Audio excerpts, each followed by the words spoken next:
Ladies and gentlemen, sorry to interrupt good conversations. Thank you for coming to Next Run Productions tonight. It is good to hear applause this early because this is such a tragedy of a show coming later. And I say that earnestly, as in you have a wonderful tragedy to look forward to. The applause is appreciated now so we can all enjoy ourselves together.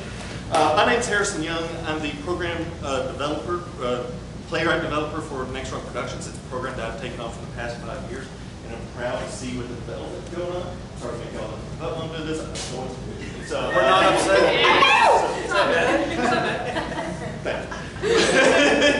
We got the camera going. No. But what we do here is we do everything we can to support new plays and local playwrights. We have a variety of companies in town doing so already. The angle I'm trying to do is help a playwright a year as best as I can along the way. So fortunately, we are at the 5th year of that. And so very pleased. And so to celebrate, I would love to talk statistics for just a moment. I want to share 3 stats that I thought was cool to see whenever I was doing this. First of all, we have helped 5 playwrights with a year of mentorship over the past year. That means bi-weekly meetings, that means special guests, that means reviewing the script along the way, that means helping put together events like where we're at today. So very fortunate with that. There was a 6th playwright as well that got some help along the way when 5 had completed their scripts.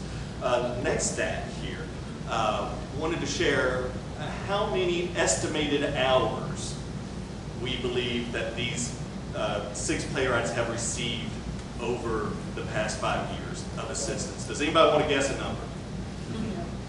No, that's a good guess. 870.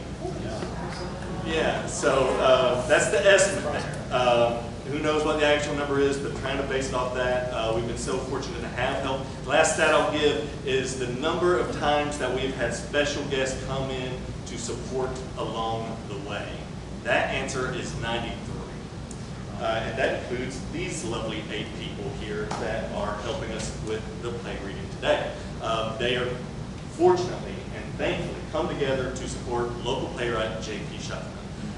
We'll be introducing him later. Some of you know already. I saw him on the golf clap already, and he deserves so much more, and he's going to get it. Don't you worry, it's coming. But what I want to highlight about JP, some of you already know him. This program oftentimes has supported playwrights as they've done their first play or their second play in this program. And JP has been a little bit more experienced in that sort of way. Also, I don't know that we've gotten to see a play from JP in a few years in the Knoxville area. He pitched an idea whenever we had a competitive year this past year. We talked with the judges, and it really meant something, one, to see him coming back as a playwright, and then also to be able to see a story that was being shared not just for theater goers. He wanted a play that was important for other Southerners, other Americans, other people that may not have seen a show before, right? And there's a great value. Sometimes we, the theater field, get a little bit circular. And so this is a great goal, and we wanted to support him over this next year, or this past year, to get to this. These past 9 months, he's worked very hard. What you are about to see, some of you in the theater community already know what a table reading is, right? Plays sometimes need development. In fact, ideally get development before they go get a full production. Before you see the plays like what you might subscribe to at insert favorite theater company, you would ideally have these plays get developed with a stage reading where they have the scripts in their hands moving about. And before they even get to that, they would ideally get a table reading. That is what we're doing today. What you're about to see is a wonderful cast that I'm about to introduce. And they are have had 2 3-hour rehearsals leading up to this point. That is to say, we've read through the script twice, we've had conversations, we've had a few notes along the way. Ultimately, we've got people that we know, we trust, we've got great instincts along the way, and we want to make sure that you know what you can expect out of this as we go forward. It's kind of like an audiobook, except at the end you can talk with us afterwards. So we'll be open for conversations in our talk pack session afterward. I do want to mention a few things real quick. With Hurricane Helene, I hope everybody's doing okay, their loved ones are. If you are looking for support, I understand the American Red Cross of Tennessee is still taking donations, and I know many other places are. If anybody has a place they would like to shout out and would like to give that space, it's cool if not. But I know there are lots of opportunities for looking out that sort of way. Also, I want to recognize Red Tail Forestry for loaning us the stump and axe here. Thank you for that. And so, come on in, have a seat. And so, yeah, and so with that in mind, what else have we got here? Let's just go to introductions. I'm tired of reading that.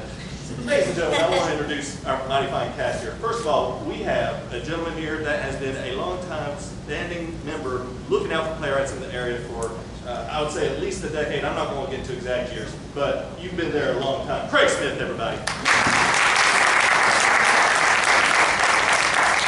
Next up, you got somebody that you may have seen in Kinky Boots, or you may have seen in Romeo and Juliet with Shakespeare with Tennessee Stage Company this past summer. I know you from as far back as Deck Crew from The Shape of Things. Back when you were director for that. Before that. Oh yeah, it's hard to keep up, but you're right, you're right. Chip Morris, everybody. Next up, you know this program is a theater mentorship here for playwrights. I have had mentorships that I've benefited from in the past. I'm so grateful for my time at UT, and also I had a non-credit class that was as important to me as anything I had at UT. Hallie Meister had taught that class in a single 4-week class, I think it was, teaching 10-minute plays, and it's meant so much to me ever since then. You've always been there for me. Hallie Meister!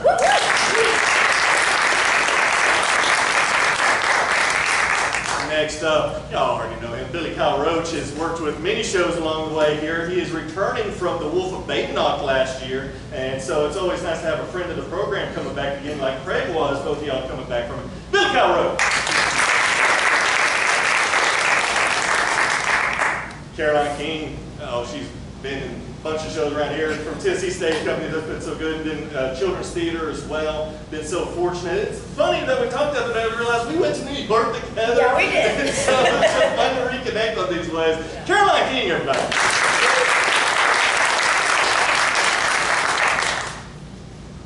A lot of us are in the film community now, but a lot of us are in the theater community and remember the mighty impacts that the Actors Co-op had.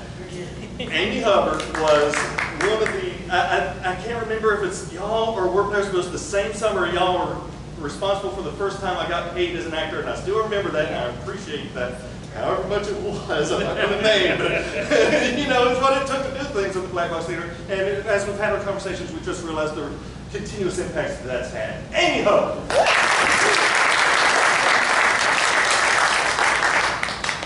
We have 2 more people down here. Next up we have Cameron Skillen. She had first helped Next Run Productions with a digital production of Roe v. Wait a Minute, and has since done shows like Romeo and Juliet, where you played Juliet, and then also with the Tennessee Stage Company helping with the production, or not, production of the table reading of Sandbags. Cameron Skillen! Last, certainly not least, we have Marissa over here. Marissa and I first met earlier this year with the Tennessee Stage Company Night of Shorts. Maybe you noticed the Tennessee Stage Company's been said a lot today. They've been a major leader for new plays and local works. And Marissa, of course, rocked it with the multiple scenes going on. And I didn't get to see the Oak Ridge production of 9, but the pictures look great. So glad to have you. So glad to have you be part of this. Marissa Diaz. We have a great show for you. I was about to say a great time, but I want to recognize, again, it is a tragedy. It is not all sad stuff and wild of tears, but it's going to reach levels. And so when you feel appropriate to laugh, laugh. When you feel appropriate to groan, groan. We're here to feel things, okay? And so you may on here, I'm just checking to see, oh, we should do a little housekeeping. Phones, what do we do with our phones in the theater building? Who wants to shout out? Turn Somebody's like, I got an iPhone. No, I'm not. So, but yes, please turn them off or vibrate or silent. Also, if you have alarms that go off at certain hours, those modes may not shift those alarms, so just keep an eye out for it. Also, bathrooms. Anybody needs a bathroom, you need to go to that ramp over there and walk to the end. And so we will have a 10-minute break after the reading. We're going to go through the intermission. It's ultimately expected to take about 2 hours. We'll have a 10-minute break. We'll come back, we'll do the talk back session. And then exits. Hey, what do we do in case of a fire? Run. I like it. Where do we run? Out. That's right. So we have two exit signs over here. I really don't know how that one works, but this one does. That is what we got here. Is there anything else? No, I think that is it. So, ladies and gentlemen, I'd like to have the cast introduce themselves, going from Marissa to Craig, and then after that, Marissa, if you would be so kind, the floor is yours to kick us off. Ladies and gentlemen, Last AJAX by JP Schuffman.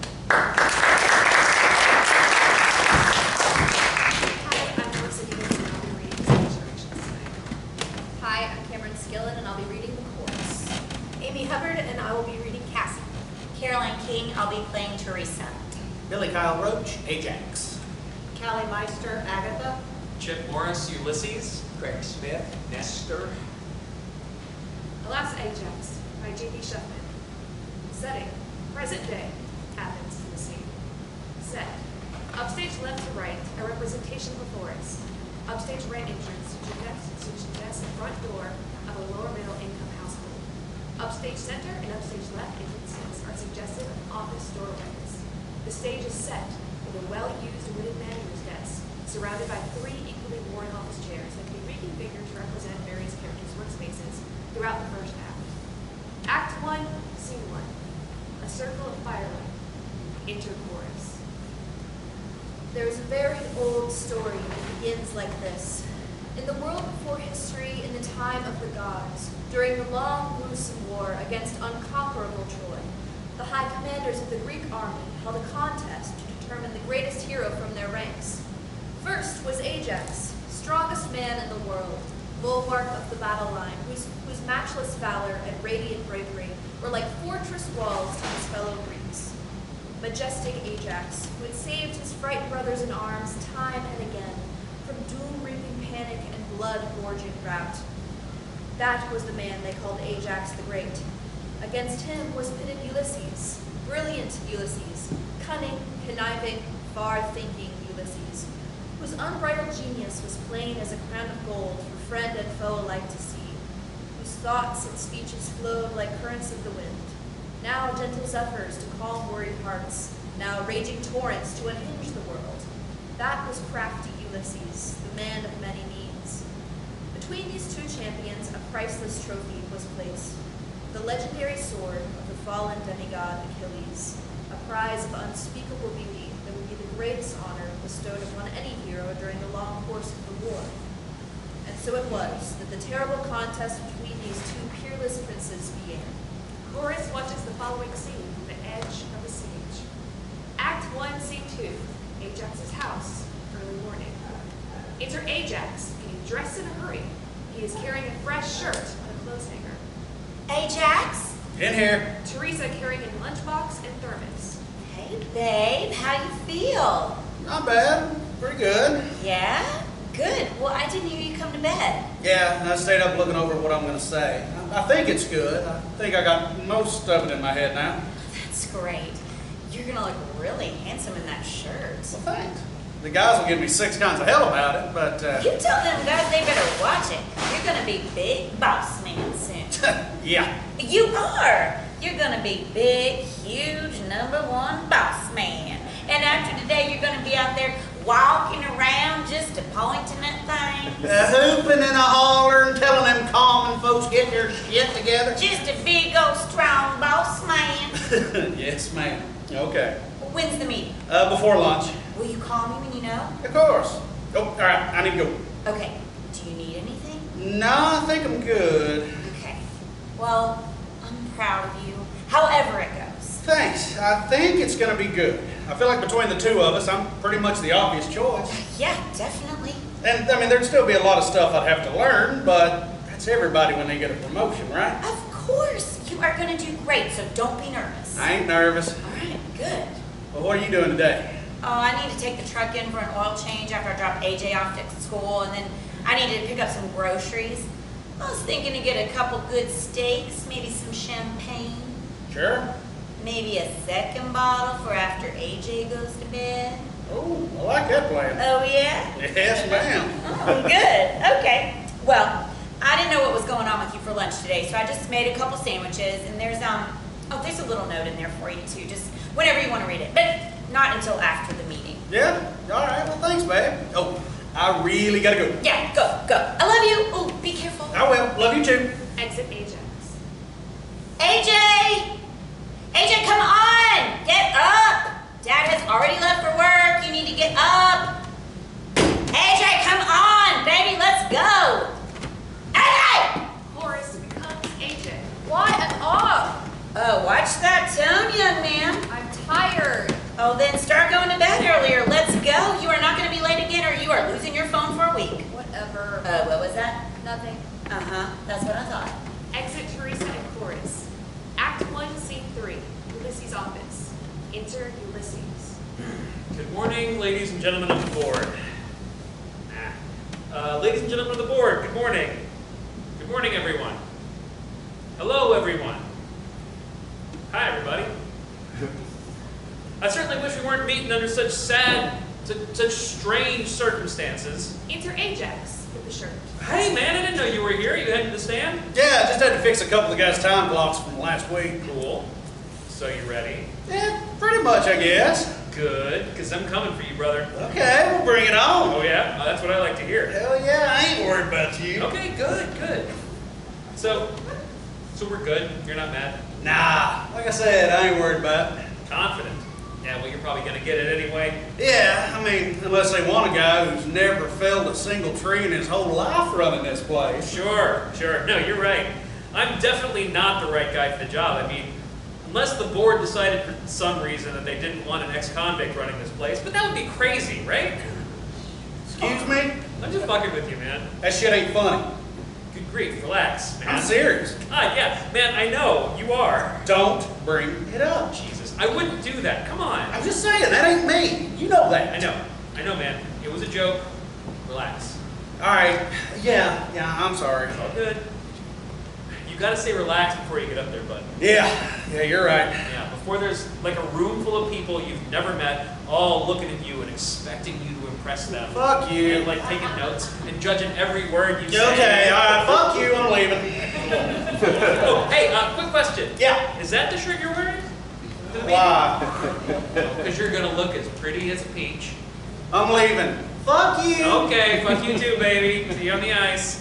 Exit AJAX. Ladies and gentlemen of the board, my name is Ulysses, and I want to tell you what this company means to me. Exit Ulysses. Act 1, Scene 3. The boardroom. Late morning. Pale office lighting. House lights up to match the brightness of the stage. Atticus's falling axe is displayed upon the desk on a simple stand. The axe is an extremely well-used 6.5-pound, 35-inch, single-bit hickory-handled felling axe. Enter Agatha and Nestor. Horace becomes board member. During this scene, the audience should be treated as attending members of the board of directors and should be addressed as such. Okay, thank you all for coming. There's a big wreck on 75 that's got some of the Knoxville people running behind, but we're going to go ahead and get started, and we'll try to keep this as brief as possible. All right, I hereby call to order the meeting of the Athens Timber and Logging Company's Board of Directors. Will the secretary please conduct a roll call? Agatha whispers something privately to the board member. I move that for the sake of time, we conduct a visual roll call to establish a simple quorum. There is a motion to conduct a visual roll call to establish a simple quorum. Does anyone care to second the motion? I second the motion. The motion is seconded. For the purposes of a visual roll call, will all members in attendance please raise your hand? Nestor, Agatha, and board member raise hands and wait for the audience to do so.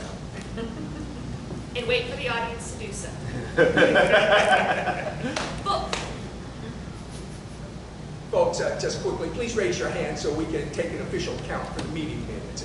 It's just a formality, but keeps things moving along. Board member does a quick bit of counting. We have a quorum. All right, thank y'all. With that out of the way, I'll turn the floor over to our new CEO, Ms. Agatha Jackson. Ma'am, would you mind just real quick reminding us what we're doing here today? Okay, I sure will. Thank you, Nestor, and thank you all again for coming. I'm still getting used to running these meetings here, so bear with me a little bit. Okay, well, we've got a tough decision to make today. Y'all know that when my brother Atticus passed away last month, he left me his stakes and company. And it's strange to even be talking about this sort of thing, but the reason for this meeting today is to vote on his replacement. That part y'all probably already know, but some of y'all might be wondering what the axe is doing here. This was actually my brother's. It was a falling axe that he used every day right up until the day that he died, and I thought, and I don't know if Nestor is completely on board with this, but I thought it would be a nice gesture to give this to the winner as kind of a symbol of our appreciation for the commitment to the company. So that's what's going on there. Okay, now Nestor, I agree there's really only 2 guys in the running for something like this. And both of these guys, you know them, they're both top-notch guys. So me and Nestor thought, before we have y'all vote on it, we're gonna bring them both in here, and we'll give them a couple of minutes to make their case, and yeah, it's pretty much it. So I guess we'll go ahead and get going unless anybody has any questions. Nestor raises his hand. Yeah, what did I forget? Maybe a brief introduction. Oh, sure, yeah, that's good. Oh, okay, so first, I think let's bring in AJAX. Nestor, could you? Exit Nestor. AJAX is our logging boss. He handles the day-to-day operations out in the field. He's the man who oversees all of our crews when they're out there felling and harvesting timber. He's been with us almost since the beginning, and he does a really fine job. So, yeah, let's go ahead and bring him in. Enter Ajax, wearing the shirt that was on the hanger. Thank you. Talking in front of people is not what I'm used to, so I won't be up here long. See, I was gonna, my wife said I should try to do this without my notes, but now I'm up here in front of y'all and I'm just, well, my mind's gone blank, you know, so I'm just gonna. Ajax pulls out a worn piece of paper from his back pocket. Here, he has written bullet points that he will use to keep him on track. Certain sections of the below monologue should be read directly from the paper. Hello, ladies and gentlemen of the board. My name's Aiden Jackson, but everybody here calls me Ajax. I've been with this company for 15 years. Atticus was my daddy, so I more or less grew up falling timber. When I first started, we had just one truck, and it was Dad, Nestor, me, and Aunt Agatha keeping the books. And things sure have changed a lot in those 15 years. Now, instead of doing 1 tree a day in somebody's backyard, we got a crew of 50 people, felling, skidding, harvesting, and processing 300-acre stands. So why I should get this promotion and my daddy's axe there, I'll say this. Some of y'all know me and some of y'all don't. And some of y'all that know me may not like me sometimes. I can be, well, I can, you see, some of y'all are smiling because you know. Well, my wife says I can be tough to deal with. And I guess my guys that work with me, they know all about that. But I will say this. Nobody in this company knows what we do day in and day out the way I do. Our job is harvesting timber. Like Daddy always said, it's right there on our sign, and I get that job done, me and my boys. The timber comes down, my guys go home safe, and the deadlines get met come hell or high water. And truthfully, you know, I love this company. It's in my blood.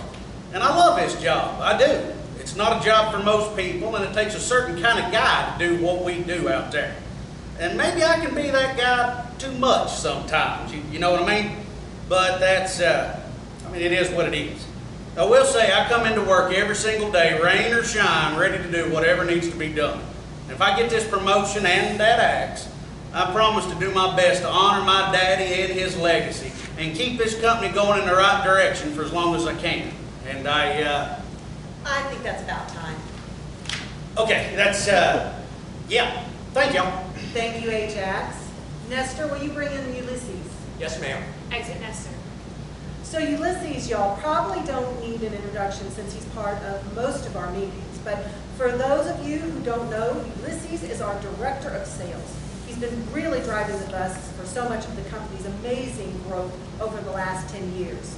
He handles negotiations for land with the county, state, and private property owners. And on the supply side, he handles our relationships with industrial lumber mills and regional warehouses. He's been just a huge help to us. Enter Ulysses and Nestor. And here he is. Agatha claps a little bit. Hello, everyone. It's good to see everybody, even if it's under these kind of strange circumstances. You know, I was standing outside waiting to come in here, and it was funny because I was having a hard time deciding what I wanted to say, and for y'all that know me, you know that's a rare thing indeed. I was thinking, what's going on that you can't think of anything to say about this chance at a big promotion and this beautiful gift Atticus left behind? And then it hit me. I don't want it. And by that I mean, I don't want it to be true that he's gone, you know? If I had my way, I'd be down the hall talking to some purchasing agent from Home Depot or 84 Lumber, and my friend Atticus would still be out there on Ilium Falls. Him and Ajax fell in lumber and cussing up a storm. And let me say too, I got the deepest respect for that job. In case any of y'all have any doubts, Aiden Jackson there is the best logging boss in the Southeast, bar none. I shudder to think where this company would be if he wasn't out there in the field, making sure things run smooth and keeping our guys safe. But, okay, anyway, why me for this promotion? I decided that I wouldn't talk about closing ratios or gross earnings or whatever, because y'all already have those numbers, otherwise I wouldn't be standing here. And that's not bragging, that's just true. And I'm proud of those numbers, don't misunderstand. I'm damn proud of them. I'm proud to say that since I've been director of sales, we've taken this company from a residential tree pruning service to one of the top 20 companies, not just in Tennessee, but in the Southeast. No doubt I'm proud of that. But when I think about that axe sitting over there, that axe doesn't represent numbers. When I look at that axe, I'm reminded of my dear friend Atticus, and I remember how much passion he had for this place, and how clear his vision was for where he wanted to take us. And that passion was infectious, right? I remember, no, I won't get carried away going down memory lane, but when I think about the man that owned that axe, those two words, passion and vision, are what keep coming up in my mind. I think that whichever of us you decide deserves this promotion, it should be the person who not only pushes hard every single day, but who also has the passion and the vision to help us discover how we're going to do things better tomorrow, next quarter, next year, and in the next decade. And honestly, I believe that person is me. Thank you very much. Agatha, necessary board member, all clap blank. Okay, thank you, Ulysses. You've both given us a lot to think about, so I guess all that's left is for us to put it to a vote. I want to say something else. Ajax, respectfully, you've already had your allotted time. No, I don't. I think I need to say something. Y'all, I don't think, well, it's not right what we're doing in here. If we did it out there in the field, y'all would think different. If my daddy was here, the way Ulysses was just saying he wished he was, he'd tell y'all real quick who he'd want to have his axe and who he trusted most with this company. I promise you right now it'd be me. And that's not because he was my daddy. Hell, the man was harder on me than anybody. But that's because at the end of the day, he knew he could trust me to get it done. Whatever it was. No matter how hard it was, like I was that guy who felt a solid half the whole telecoat stand. Just Dad, me, and a couple chainsaws, because we couldn't get the machines up the side of that mountain. You remember that, Nestor? And there's been a lot of times like that. Polk's Ridge and Hack Point, Big South Gap. Y'all have any idea what kind of doing goes into jobs like that? Y'all have any idea how hard it is? He doesn't. I can tell you that right now. And push come to shove, he sure as hell couldn't do it himself. Y'all ask anybody who's actually out there in the stands and they'll tell you, what me and my guys do is what this company is. It ain't about sales and it ain't about management, it's about falling timber. Daddy would have told you the exact same. I mean, come on, what's he gonna do with that axe? Wave it around his next sales meeting? Okay, Ajax, I think you've made your point. No, y'all need to take just a minute, stop thinking like you normally do, and start thinking like Daddy did. He grew this company with his blood, and I mean his real blood. This job nearly killed him more times than I got fingers. Anybody who's ever been out there knows. You go up in them stands and you make a wrong cut or something isn't secured right, or hell, you just get unlucky and ain't paying attention. Bang, that's it. You're dead. And I mean dead. Daddy understood that because he lived it. And he respected anybody who would come into work every day, sore and tired, knowing the risks and still doing the job. And that's me, not him. It just is. Ajax, I'm going to ask you to please come to order. No, I'm done. May I reply to that? Yes, you may. I suppose it's only fair. He's not wrong. If this was a logging competition, he'd win, no doubt about it. But that's not what we're talking about here. And before I say this, first let me say, Ajax, you're my friend. We've known each other since we were kids, and we've been working together here for the last 10 years. So please don't think I mean any disrespect when I say this. Y'all should ask yourself what Ajax would tell me if the tables were turned. If I showed up in Ilium Falls and just insisted on taking over, He'd tell me in no uncertain terms that it would be not just bad for business, but downright dangerous. Maybe even disastrous for the company. Ask yourselves if this is really any different. The way I see it, if Atticus wanted to ensure that AJAX got this promotion and his axe, he could have just left it to him outright, and not a single person, myself included, would ever thought to say anything about it. But he didn't do that. Ask yourself why. Oh, fuck you, you son of a bitch! Order! I never thought. You think you can stand up here and act like I hadn't earned this? You think you can swoop in here and... No, you know what? No, the hell with it. Y'all do whatever you want. You know what's right. That's all I'll say. AJAX, you're out of order. Now, you know what? You know what, actually? To hell with you and this meeting. Y'all can all do whatever the fuck you want. This is bullshit, and I'm not going to stand here and beg for it. Exit AJAX.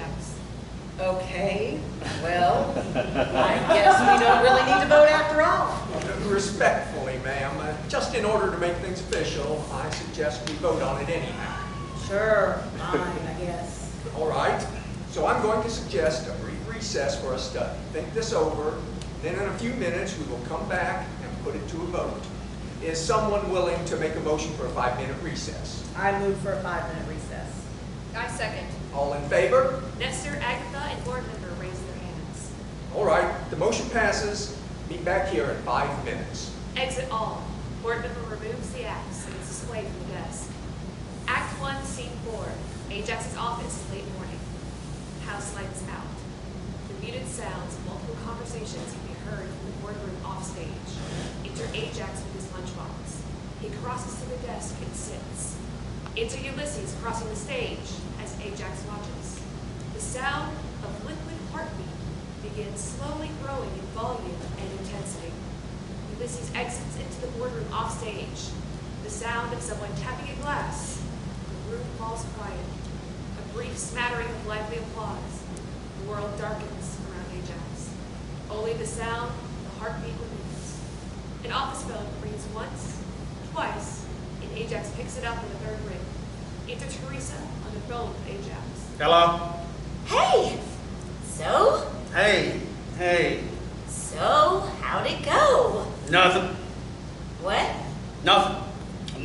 I didn't get it. What? Yeah, fucking Ulysses. Oh, no. Oh, I'm so sorry, baby. Yeah, well, I don't know. What happened?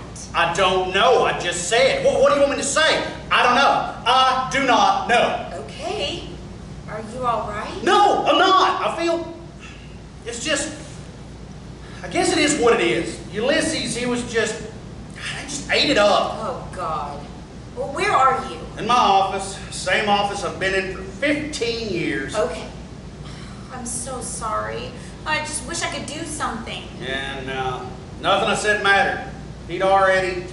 Hell, I don't know. It doesn't matter. Nothing matters. Nothing fucking matters. No, hey. No. No, same old shit. Just the same old shit. Nothing ever changes no matter what I do. That is not true. Yes, it is. No. You have gotten so much better. Please don't tell me how much better. I need to get out of here. I've got to do something. What are you going to do? I don't know. Baby, listen to me. It is going to be okay, okay? I know it doesn't seem that way, but please don't do something that is going to make it any worse. Yeah, well, nothing can be worse than this. That is not true. What the fuck do you know? I'm sorry, shit. I'm so sorry, honey. All right. Yeah, you can... It's okay. No, it's not. I'm such an asshole. God, I'm such an asshole. I'm so sorry. You did not deserve that. I'm sorry. It's fine. Look, you should just get out of there as soon as you can, okay? Get back home and try to relax. Yeah, we'll see. Hey, I gotta go. Okay, I love you. I love you too. I'm sorry. What for? Just for being a failure. No, baby. Yeah, no, I am. But I guess, whatever, right? It is what it is. This is just... Look, I gotta go. Okay, well, come home if you can. AJAX hangs up. Exit Teresa. AJAX removes a note from his lunchbox and reads it. He crumples it in his fist. Exit AJAX. Act 1, Scene 5. Water cooler, late morning. Enter chorus as follows. So, y'all hear what happened with AJAX? Shoo, they screwed him over big big time. I mean, look, y'all know and I know it's a damn shame, but he was never going to get that job. Hell, if he ran this place, folks in the office might have to do some actual work every once in a while. So, of course, they gave it to what's his nuts in sales, but come to find out, get this, big man stands up in front of the whole room and starts cussing them before they even made a decision. Which, I mean, that's par for the course for big man. And I'll tell you something else. If I was the one that pissed him off that bad, my ass be sleeping with a pistol till the kids are grown and the mortgage is paid off. That man carried a grudge to the gates of hell and then some. Worst part? I figure there's a better chance than not he'll quit over it. And let me tell you what, he does quit, my ass will be looking for a job the next damn day. Don't know about y'all, but I ain't working for some snot-nosed, know-it-all, jackass kid 6 weeks out of UT who spends the whole day rubbing on his phone. Say what you want about Big Man. He can be a stubborn-ass son of a bitch, but by God, he works and he knows his business. Where is he anyway? Y'all know if we got anything for the rest of the day? I'm just saying, we ain't got work, I'm going home. I got stuff to do at the house. Caller exits. Act 1, Scene 6. Agatha's office, noon. Enter Agatha, followed by Nestor. What did I say? I told you, didn't I? Yes, ma'am, you sure did. I told you he was nuts. Yes, ma'am. I mean, what was I supposed to do? I did everything I could to make it fair. Yes, you did. Well, I'm waiting for you to say it. What's that? You were wrong. You stood right there and told me that if we did everything above the board, that pig-headed idiot wouldn't cause a scene. No, ma'am. Excuse me? Respectfully, I said the best we could do was make the process fair. How AJAX took it, it is on him. Whatever. He's lucky I didn't fire his ass right then and there. You're smart not to. We need him. And here we go. We don't need him that bad. I disagree. Ilium Falls is the toughest job we've ever contracted for. It's 200 acres of mountainside, mostly got to be hand-cut, and the contract's only for another 18 months. Without AJAX, there's no way it gets done. Our guys could do it. No, ma'am. Not without AJAX. God, I am so sick of hearing about how important he is. He's one guy, for Christ's sake. Yes, ma'am. But you know this. He works like 4 guys put together. And there's not one man on our crew that would work half as hard without him out there pushing them. You know, honestly, I could give a shit. I'm so tired of this. He's a menace. I had to put up with this sort of shit from his daddy for 15 years. What am I supposed to do, just suck it up for another 15? I want him gone. Respectfully. Respectfully, Nestor? You're a coward. He's an employee, nephew or not. I pay him to do what's best for this company. Cussing out my entire board of directors? How does that make me look? Jesus, how long will it take to train up some new guys? Oh, a couple of weeks? Couldn't say. But his experience is worth an awful lot. His experience ain't worth shit if he won't do what he's told. It's not my fault the man lets his pride get in the way of every single little thing. Enter Ulysses, carrying the axe. Y'all talking about AJAX? Yeah, she thinks we should let him go. No, that's a bad idea. Jesus, is this the way it's going to be now? Every time I decide to do anything, I'm going to have to listen to both y'all tell me what a bad idea and how I can't possibly ever do it. We can have 6 guys trained to replace him at Ilium Falls within a month. Good luck finding anyone who can get it done. I can't believe this. That man has both y'all wrapped around his little finger. No one person is that important to this company. It's not about just him. You fire him and you're going to piss off every single guy in the field. He's one of them. You fire him, you'll have to hire a lot more than 6 guys to make up for all the ones who start slacking off or just quit outright. Oh, come on. There's not one of them that would quit on principle. Respectfully, ma'am, you don't know them guys like I do. I wouldn't risk giving them any reason to quit. Not right now. We can't afford it. I think maybe you should say something to him. Like what? I don't know.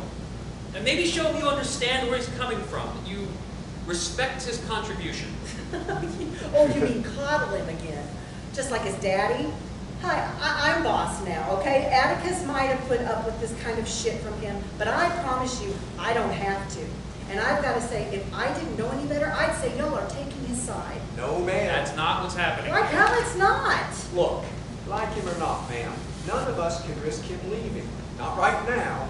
If things start going south on Ilium Falls, the board will be looking at you to explain why. Please. Every one of them just saw what he's like. They're not going to blame me if I decide to let him go. Ma'am, I've sat in on a lot of those meetings, and I promise you, they will have forgotten all about a little salty behavior 2 years from now if our quarterly earnings take a dip.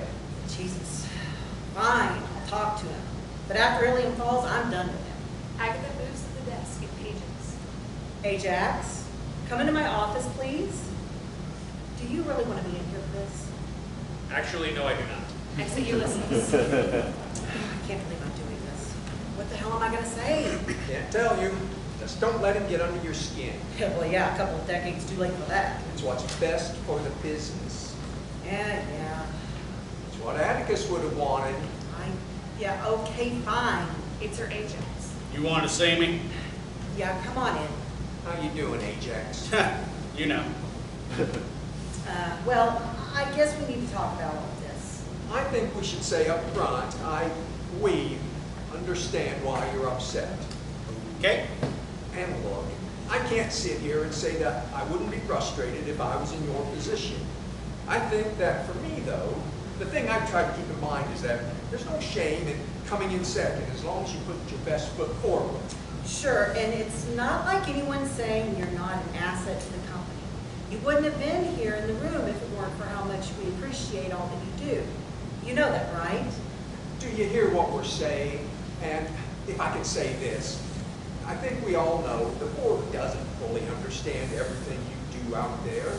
If they had any idea what all really goes on out there in the field, then who knows? Things might have gone another way. Well, But if it was up to you, though, I'm sorry. if it was up to you, what would you say? Come on now, Ajax. You can't put her on the spot like that. Ah, okay, I see. It doesn't matter what she would have said anyway. It was a decision for the board. But you're the owner now, right? I am.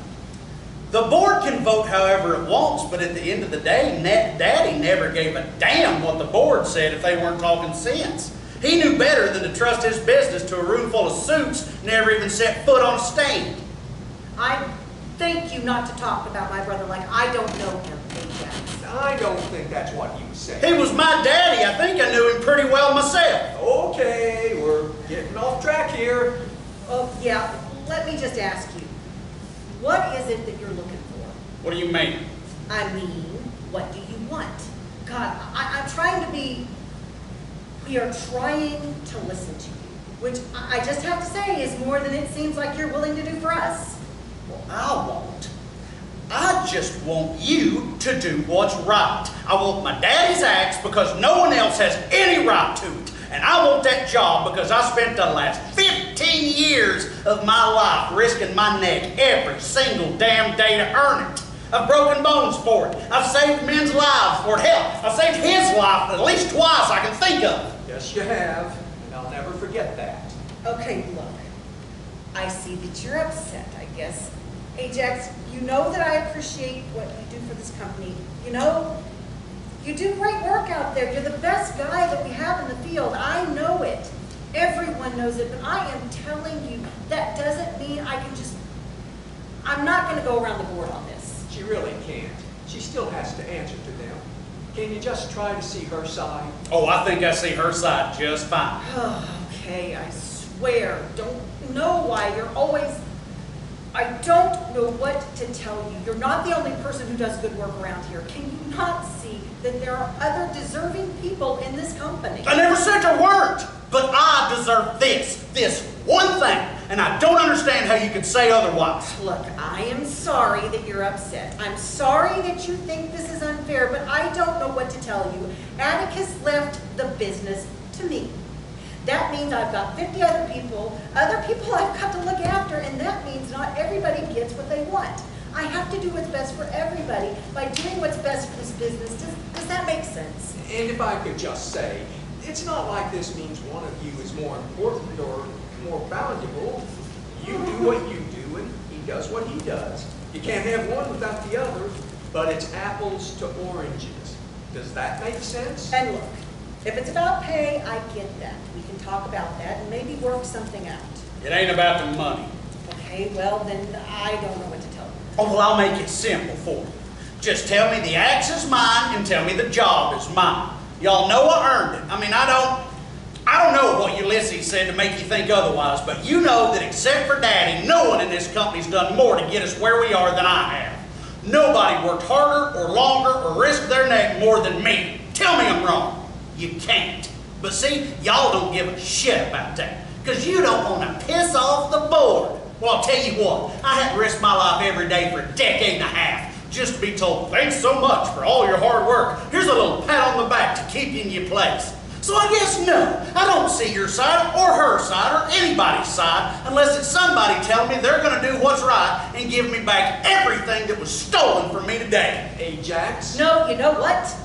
I'm through with this. I'm done. You want me to tell you what I really think, AJAX? Here's what I think. I think you had a bad day. You bet your ass. Yeah, sure. And that you're here, big guy, and you might want to write this down. Tough shit. Guess what? That's life. And as for all this stolen from you business, you seem to have forgotten, so let me remind you exactly what belongs to you. Not even the air in your lungs. As long as you draw breath between these walls, it belongs to me. Everything here in all directions is mine. You think that axe is yours, your job isn't even yours. It's my job. I own it. I let you use it because it's useful to me to do so. But I can take it back at any time that pleases me. And let me tell you how much it would please me right now. It would be delicious. So send your self-righteous, man-baby ass packing straight to the unemployment line, because guess what? If you think any other company is going to put up with this kind of bullshit because your dad did, you've got another thing coming. And you think when they call me looking for a reference, I'm not going to tell them what a complete pain in the ass you've been to me? And your father, oh yeah, and by the way, you think you didn't absolutely drive him up the wall with the way you get. Shit. Think again, bud. Think again. So here's what we're going to do. And I'm only doing this out of respect for my brother. Are you listening? You're going to take the rest of the day off. You're going to go home. You're going to get yourself together, go get your head right, and tomorrow morning, you're going to be back in the stands bright and early, ready to work. I don't care if you're happy about it or not. I don't care. But if you're not on site sawing lumber at dawn, then don't bother to darken the door with this place ever again. Do you understand? That's it. You can see yourself out. I'm going to lunch, Nestor. You want anything? No, ma'am. Suit yourself. Exit Agatha. Best to do as she says, AJAX. Take the rest of the day. Anything you do right now is just going to make things worse. Like what? Sorry? What can I do? All this, it ain't right and you know it. You know it. And what she said about Daddy, he wasn't, I didn't. AJAX, listen to me. Will you listen to me? I think, look, nothing like this is ever win-win. Somebody had to lose. And there wasn't a perfect way to go about it, so we did the best thing we could. But I don't know, it doesn't matter. It's in the past now. You can't change it. The best thing you can do is try to put it behind you. For your sake, for the sake of your job and your family. You got to try to put it behind you. Go home. Tomorrow things might look a little better. You know how it is. Sometimes the only way through is just right through. Go home, go lay down, get back up, come back in, you know? AJAX, are you listening? Where are you going? AJAX? AJAX! Exit Ajax. Enter Ulysses. How was it? Bad? Terrible. I'd say we've lost him for sure. And if he doesn't quit, Agatha will find a reason to fire him inside a month. Not necessarily. He's pissed off and he's stubborn, but he's not stupid. He knows he needs this job. Just give him some time to cool off. Pretty soon he'll be back to bitching about missing the good old days. And how the board is a bunch of crooks, Agatha's an idiot, and I'm a greedy piece of shit. That'll pass too. And after Ilium falls, we'll all have a little more cash in our pockets, which, in my experience, goes a long way toward making folks forget what they were so pissed off about in the first place. You can stow the sales pitch. I've been around long enough to know what a lost cause looks like. He just needs time. Maybe so. Might help too if you gave up his daddy's axe, though. Like hell, you say. Oh, for God's sake. The man's almost as upset about that as he is the promotion. What the hell do you want it for? Well, I deserve it for one, and I earned it for two. Come on. on. Don't give me that what's right is right, salt of the earth bullshit. That's fine for them guys out there, but we both know that's not you. What? Just because I don't swing an axe, I don't get to feel like I deserve what I earned? I've done more for this company than 100 AJAXs put together. Hell, if he didn't come into work, we just put an extra couple teams out in the stands to pick up the slack. If I don't keep closing deals every week, there's 50 guys who gotta go home to their families without 40 hours on their paychecks. So yeah, I'd say I earned it. And? What? And? And what? You tell me. Jesus, fine. And, oh, I guess if I'm being honest, fuck him a little bit. You know, like, I've done more for this company than he'll ever appreciate, and I put up with more of his bullshit than anybody. This thing is like 10 years back pay for me having to be the bigger man more times than I care to count. So again, I say I earned it. All right. Yeah. All I'm saying is that it was his daddy's axe. You don't get what that means to him? What it meant to Atticus? Yeah. Maybe. Fine, I don't know. I'll put it on a plaque next to a picture of Atticus and mount it in the front lobby or something. I don't think that's going to cut it. Okay, well, I don't know. Let me think about it. You know what Atticus used to say he hated most about running this place? What? He'd say, the worst thing in the world is to look at whatever trouble you're in and know deep down in your heart that you're the one responsible. Yeah. All right. Come on, let's go to lunch. You're buying. Exit Nestor and Ulysses, leaving the axe on the desk. Act 1, Scene 7, water cooler. Enter chorus as Faller addressing the audience. So anyway, me and my old lady are up in each other's faces, just madder than a couple of cut snakes. And mind you, this was back before she found Jesus, and I quit doing speedballs. So needless to say, we were pretty much trying to lay each other out. Anyway, the woman's naturally faster than hell. So before I know what's what, she's got her thumb in my eye and her talons wrapped around my kibbles and bits. Well, shit! See, I'm licked. So I say, wait a minute, baby. We should be fine about this, you know? You're right. Dogs sniffing between your legs is just natural for dogs. And I know what you're thinking. How am I going to say all that with her squeezing on the old Jack Johnson? Well, it sounded more like this. Enter AJAX. Hey, there he is. What's the good word, big man? We're headed to lunch if you want to come with. I mean, if you still got an appetite after that huge crock of shit they fed you this morning. Hey, boss? What are y'all doing? We're headed to lunch. You want to come with? No. Yeah, of course, no worries. You had the devil's own morning. Yeah, I'm going home. Hell yeah, fuck this place. Hey, you okay, boss? No, yeah, I'm fine. You sure? 'Cause I'm fine, just let me alone, all right? okay, yeah. Come on, guys. Hey, boss, you need anything? You got our numbers, yeah? Yeah. Yeah. Okay, well, you take it easy, big man. Come on, y'all. Parking lot's this way, boss. Right. Yeah, okay. All right. Hey, come on, y'all. Exit Faller. Act 1, Scene 8, Agatha's office. Ajax crosses to the desk and picks up the axe, clutching to his chest with both hands. The heartbeat returns. Oh, do not. It's okay. Do not. It's okay. You merciful heavens, help me. I'm begging you. Do not let me be mad. Not mad. I have to. It's okay. It's okay. God! Why? How could this happen? God's bloody broken bones. How is this justice? What should I have done? What can I do?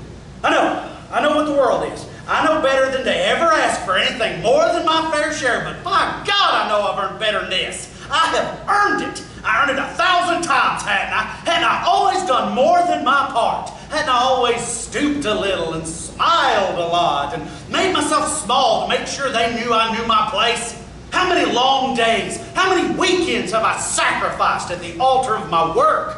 Always where the job was hardest. Always when someone couldn't go on or couldn't come in, but the work wouldn't wait. And I was always the one who did it. Me! I was always there. Ajax the steady, Ajax the helpful, Ajax the best they would say. Ajax, you're the best. Thank you so very, and how could we ever, and where would we be, and always, always keep up the great work. All the devils in hell. 15 years, and I never pushed. 15 years, and I never made an issue when the raise didn't come, or the hours got long, or the load kept growing. Me? No, I just kept my head down and did double what was asked, and then double again, and then double again, and now to be robbed of my reward by those walking cufflinks. What can I do? Oh, you towering ministers of vengeance, if this is your just reward for thieves and traitors, then I disown you forever. But let me just have them here, just here, and all alone I'll render such terrible justice upon them, the world of man will gawk and shriek at the havoc I've done. Ajax savages the desk with the axe in a relentless barrage of violent swings. Then he crosses to exit, but is intercepted by Agatha entering. What in the name of God? You! Okay, look. Shut up! Okay, okay. I'm taking this, and it's not stealing, it's mine. Do you understand? Agatha nods. Say it! I understand. It's yours. It's yours. Just like that. Was that so fucking hard? That's all. That's it? That's all I wanted. Why couldn't you? No. Oh, no. What am I doing? Ajax drops the axe. Oh, God. Oh, my God. Ajax shoves Agatha out of the way and she falls to the ground. Ajax exits. Agatha stands. Act 1, Scene 9, Agatha's office. 15 minutes later. Enter Chorus as officer inspecting the scene and taking notes. So, you come back and he's already here, the office is trashed, and he turns and starts threatening you with the axe? Yes, sir. And did he say anything like, I'm gonna hurt you, or I'm gonna kill you, anything like that? I can't remember. And the axe, was that his? No, sir. Absolutely not. Enter Nestor and Ulysses crossing to Agatha. Holy mother of God. I've been trying to tell you, haven't I? Tell me I'm wrong. Y'all thought I was crazy. I don't even know what to say. I've been saying it and saying it. What in the hell? Excuse me, do you know if that security camera happens to be working? Oh my God. That's right. Tell me it does. Pretty sure. Oh, go pull it up. Everyone crowds down stage center, looking up and out to the house and an unseen monitor. Rewind it. There, stop it. Look at that. Look at him. Lord of mercy. Ha! Look at that stupid son of a bitch go. Yeah, hit it again, you jackass. Oh, again, look at him. What a dumb piece of shit. What? Nothing. It's just a lot to take in. Yeah, okay. What? That is you he is swinging at there. You get that, right? That's you and me and him. I know. I don't think that you do. You didn't see how he looked. I'm telling you, the lights were on, but the house was empty. He's lost it. And see, this right here is why you've got to keep you guys like him on a tight leash. Give him too much rope and they're gonna hang themselves or hurt somebody. Or both. Or some bitch sure has hung himself now. Yes, indeed he has. Glad you're all right at least. Yeah, scared the shit out of me in that shame, Shay. What was he thinking? Does it matter? He would have killed you if you stood there and you had been there 10 minutes ago. But hey, bright side is now he's really gonna get what he deserves, just like he was asking for. Stupid bastard. All this over a promotion. Nah, it wasn't this. It would have been something else. Man's too damn proud. Thinks he can just do whatever he wants without any consequences. Well, he's got another thing coming, I tell you what. Okay, I'm gonna need a copy of that video. Do any of y'all know where he might have gone? Probably home.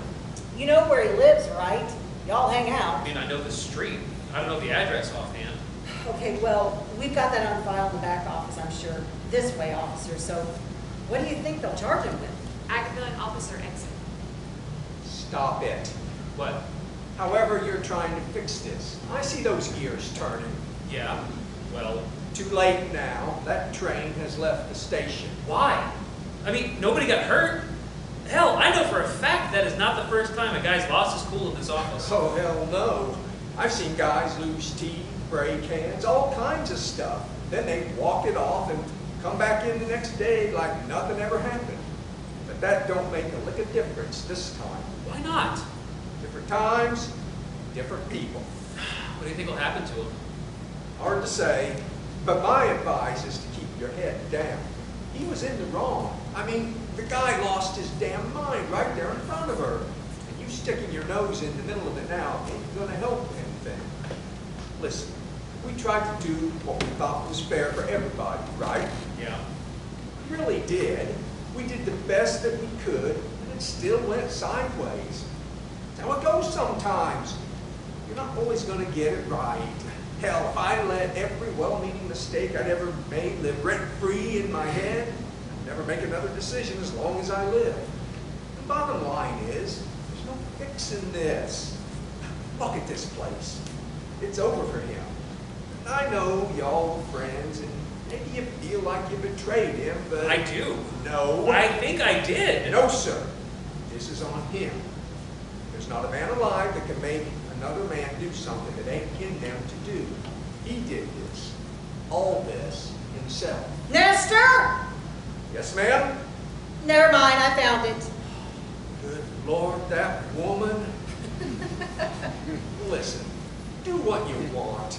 You want to get between a lion and a kill? Be my guest.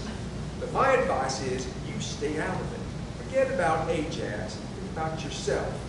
When she gets back in here, you need to let her know that you're on her team. Could she have done some things different? Sure. But she sure as hell didn't do anything to deserve what just happened to her. And now she needs to know she can count on you to be a professional. That's business. Sure. Okay. Answer Agatha. Well, so how do you like this? What's up? It's gonna be assault. Assault? Oh, hell yeah. Assault with a deadly weapon. What? Why do you think they'll get him for assault? They asked me if I felt like I was in fear for my life, and I said I sure as hell did, and they said that with how he was with that axe and how he pushed me, that it's going to be assault. So, there you go. I didn't realize. Well, yeah, it's about time too, right? Yeah. Oh, yeah, absolutely. Petulant little shit. Tear up my office and push me over. I swear some people have to learn the hard way, but okay. Okay, enough of that. Let's figure out what we're going to do. About what? Work. Ilium Falls. We need to hire on how many guys to keep up the production. I still say 6 to 10. Yeah, because not every guy we hire is going to work out. Okay, Nestor, can you handle that? Yes, ma'am. Oh, shoot. What? I just remembered it. I need to run to the pharmacy real quick. I got a prescription ready. Really? Yeah. You sick? It's my heart. Oh, you okay? Yeah, just my blood pressure medication. Oh, of all the days not to have it. Right? I had no idea. Yeah. You want me to drive? No, it's fine. Oh, seriously. It's no trouble, really. I insist. I'm fine. I'll just take a minute. Come on. Nestor, he says he's fine. You need to be getting me some new guys in here for interviews anyway. Yes, ma'am. All right, I'm going to go online and look for a new desk. I'll send somebody to clean all of this up. Yeah, I guess you should. Yep, it's crazy. Just crazy. Exit Agatha. I'll be back in just a few. From the pharmacy. Yeah. Sure. Okay. What? Oh, nothing. I'll see you soon. Exit Nestor. Ulysses begins watching the security footage again. Answer Fowler beginning to clean. Fowler picks up the axe and brings it to Ulysses. They both watch the screen. It's unspeakable. Who we are from day to day is no more certain than a shadow and a dream. For as long as anyone can remember, we've always said, you'll never find a stronger man or a better friend. Stubborn, sure, and flawed as all of us, but always there when you needed him. Always ready to help. And now in the space of an hour, not so much, not even an hour, in the space of 7 breaths, the scaffold of his virtues has been unmade. His better angels have all fallen down, and he is ruined. Whatever roads we choose, or choices we make, whether we are deserving or damned, in an instant our lives can become fate's cheapest toy. No. There has to be something I can do. Exit Ulysses. If possible, during intermission, the chorus should clean up the stage and move chairs. I'd like to do an audible here to take the intermission after all. So I really appreciate everybody. We've gotten some indications is all. And so I'd like to take a 10-minute break. Really enjoyed this so far. Thank you guys. Restrooms over that way. Feel free to talk amongst yourselves. And whenever we come back, we'll finish with Act 2, and then we'll go straight to the talkback session from there. Thank you guys.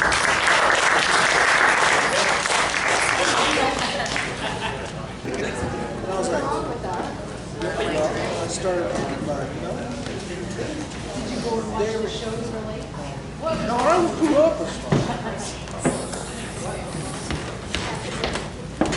Act 2, Scene 1, the Jackson front yard. Enter Teresa from the house and Cassie from all. Oh, thank God, Mama. Hey, you okay? I'm okay. Well, where is he? Inside. Where's AJ? He's still at school. Okay, what is going on? Well, I don't know. He came home and he was like a different person. He was yelling and screaming and talking crazy stuff about his dad. What kind of stuff? Well, I don't know. It doesn't make any sense. I tried to get him to tell me what happened, but he just kept saying, why me, why me? And I asked if someone had gotten hurt or something, and then he started crying. Oh, God, okay. Okay, now he didn't hurt you? No, Mama. I'm sorry, I know, I just had to be sure. No, he would never. Still, I think you need to call the police. It's for his own good. No, not unless I have to. That is not going to help him. Baby, you have got to listen to reason. Why? Oh, God, what is happening, Mama? AJAX? Hey, AJAX, open on up now, honey. This is Cassie. My baby girl is out here and she's worried sick about you. Come on out, hon. Let's talk about this. AJAX. Baby? Hey, you will not go back in that house with him acting like that. I'm not. Baby? Hey, baby, please, can you just come talk to me? Please. Okay. Tess, don't you do it. You step 1 foot in that house, I'm calling the cops. I could care less whether he likes it or not. There's something wrong with him. Baby? Mama's here. I called her because I was worried about you. Can you just come on out here? I don't care what's happened. I need you to come on out so we can just talk. You're scaring me. I think you should just come on out here. Who's out there? It's just me, AJAX. I came over because Tess called and said you were having a really hard time. Why don't you come on out, hon? Whatever's happened, it'll feel better when you talk to your wife about it. She's worried to death. I can give y'all privacy if you want. Enter AJAX, holding a pistol. Oh my Lord, hey now. Baby, you need to put that down right now, okay? No, it's okay. It's all right. AJAX, you put that gun down right now. Please, you're scaring us. Baby, look at me. Tess? Whatever has happened, we can talk about it, okay? But there is not any reason in the world you need to be holding that gun right now. No, I was coming to give it to you. Yeah? Oh, that's good. Yeah, of course. I mean, what'd you think? Just give it here. Yeah, sure. AJAX gives Teresa the gun. It ain't loaded. Okay, good. Yeah, I unloaded it. That's good. That's real good, AJAX. AJAX, look at me. You got any more guns in the house? Actually, yeah. Where? Why? There's a hunting rifle in the bedroom closet. Yeah, I was thinking about that. Thought about what? I'll be right back. AJAX, look at me. I'm going to be right back. You need to sit down. Can you do that? Yes, ma'am. Go on then. There you go. You just sit right there. You're going to be all right, hon. I'm just going to be right back, and then we're going to figure all this out. AJAX, look at me. Can I trust you out here with my daughter? Yes, ma'am, of course. Okay. I know I can. Cassie takes the gun from Teresa. Exit Cassie into the house. Hey, Sorry. it's okay. Just tell me what happened. I ruined it, baby. Ruined what? Everything. I just got so mad, and then I ruined it. Did you hurt somebody? No, just myself. Okay, all right then. Well, nobody's hurt. Everything else we can figure out. What happened? No, I fucked up. I should have just come home like you said, but I didn't. So Agatha called me in her office. I told her it wasn't fair what Ulysses got everything and I got fuck all, but she didn't give a shit about that. Then she lights into me about how I should be grateful to even have a job and how I was a disappointment to my dad and just all this other shit. What? Yeah, right? Like, what the fuck does she know about any fucking thing? But after that, she just left, and I should have left too. I was even headed to the truck, but I was so goddamn mad. And when I got, there was something inside of me. I just couldn't leave. I couldn't. So I went back to give them all a piece of my mind that they were gone.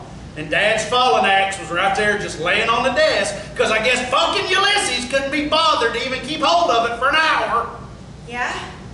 Well, what'd you do? I took the axe and I smashed the place up bad. Oh. No, I destroyed it. And so, yeah. So now I'm fucked. Fucked. And I was the one that got fucking robbed. Yeah, baby, okay. What? Oh, God, sorry. God, what is wrong with me? Babe, what is wrong with me? Re-enter Cassie with both firearms. Everything okay out here? Yeah, we're okay. I'm just gonna put these in my car, okay? Just for a bit. Baby? Yeah. Yes, ma'am. Okay then. I'm sorry for all this, Cassie. That's all right. I'll be right back. Where's AJ? He's still at school. Oh, okay. Why? Well, I was hoping to see him. Well, school lets out in an hour. No, it'll be too late by then. What for? Hell, the cops will be here by then. What do you think? Maybe, I don't know. Okay, you go talk to Agatha. Maybe she talked to you or Ulysses. Fuck them. I got nothing to say to them. I know, baby, but maybe if you would talk to them or called them or something, maybe, I don't know. You think I should apologize? I don't know. I mean, maybe. Okay, fine. Ajax stands suddenly and crosses to exit. But where are you going? You want me to apologize, right? That's what I'm doing. Hey, What? Jesus, what? You said you wanted me to, so I'm gonna do it. I'm sure that's gonna make everything fine, just fine. Oh yeah, I'm sure that'll make it fucking great. Hey, will you just calm down? Calm down. I am going to fucking jail. Jail again. You don't know that. Just don't be so stupid, baby. I'm Stupid? What the fuck? Who the fuck do you think you are talking to, mister? And what the fuck have you done with my husband? He better show up here real fucking quick, because I am not gonna stand around being called stupid by a man who just came out of my house waving a goddamn pistol around. What the fuck is all that about, Ajax, huh? What in the name of God did you think you were gonna do with that gun? I don't know. Oh, you don't know? What do you mean? You mean you went and grabbed a gun out of the house for what? Sorry. Not good enough. I just didn't want it in the house. Why? You know why. Okay. I'm sorry. No, I'm sorry. I think I'm just gonna turn myself in. No, baby, that is not what I meant. Yeah, I wish I was dead. Stop it! You are not allowed to want that. No, look at me. No. Then I wish I'd never been born. Then wish the same for me. And wish the same for your son. You two would have been better off without me. I would be nothing without you. Yes, you would. You would be okay. You were always good. It was me who could never get us anywhere. But you can do anything. You'll be okay. You and AJ. If I was gone, if I wasn't around, you'd be okay. No, that is not true. Well, you're gonna have to be, baby. When they come for me, that's it. I'm not gonna run or anything, so that's it. I can live with you going to jail if it comes to that. But if you did something to hurt yourself... I already did.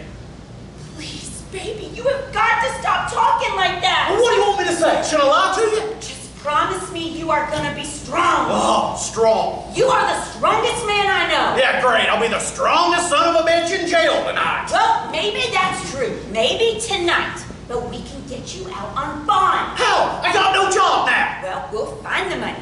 Where? Well, we have Mama, and she'll help. And hell, I mean, if money's all you're worried about, I'll just go rob a damn bank real quick.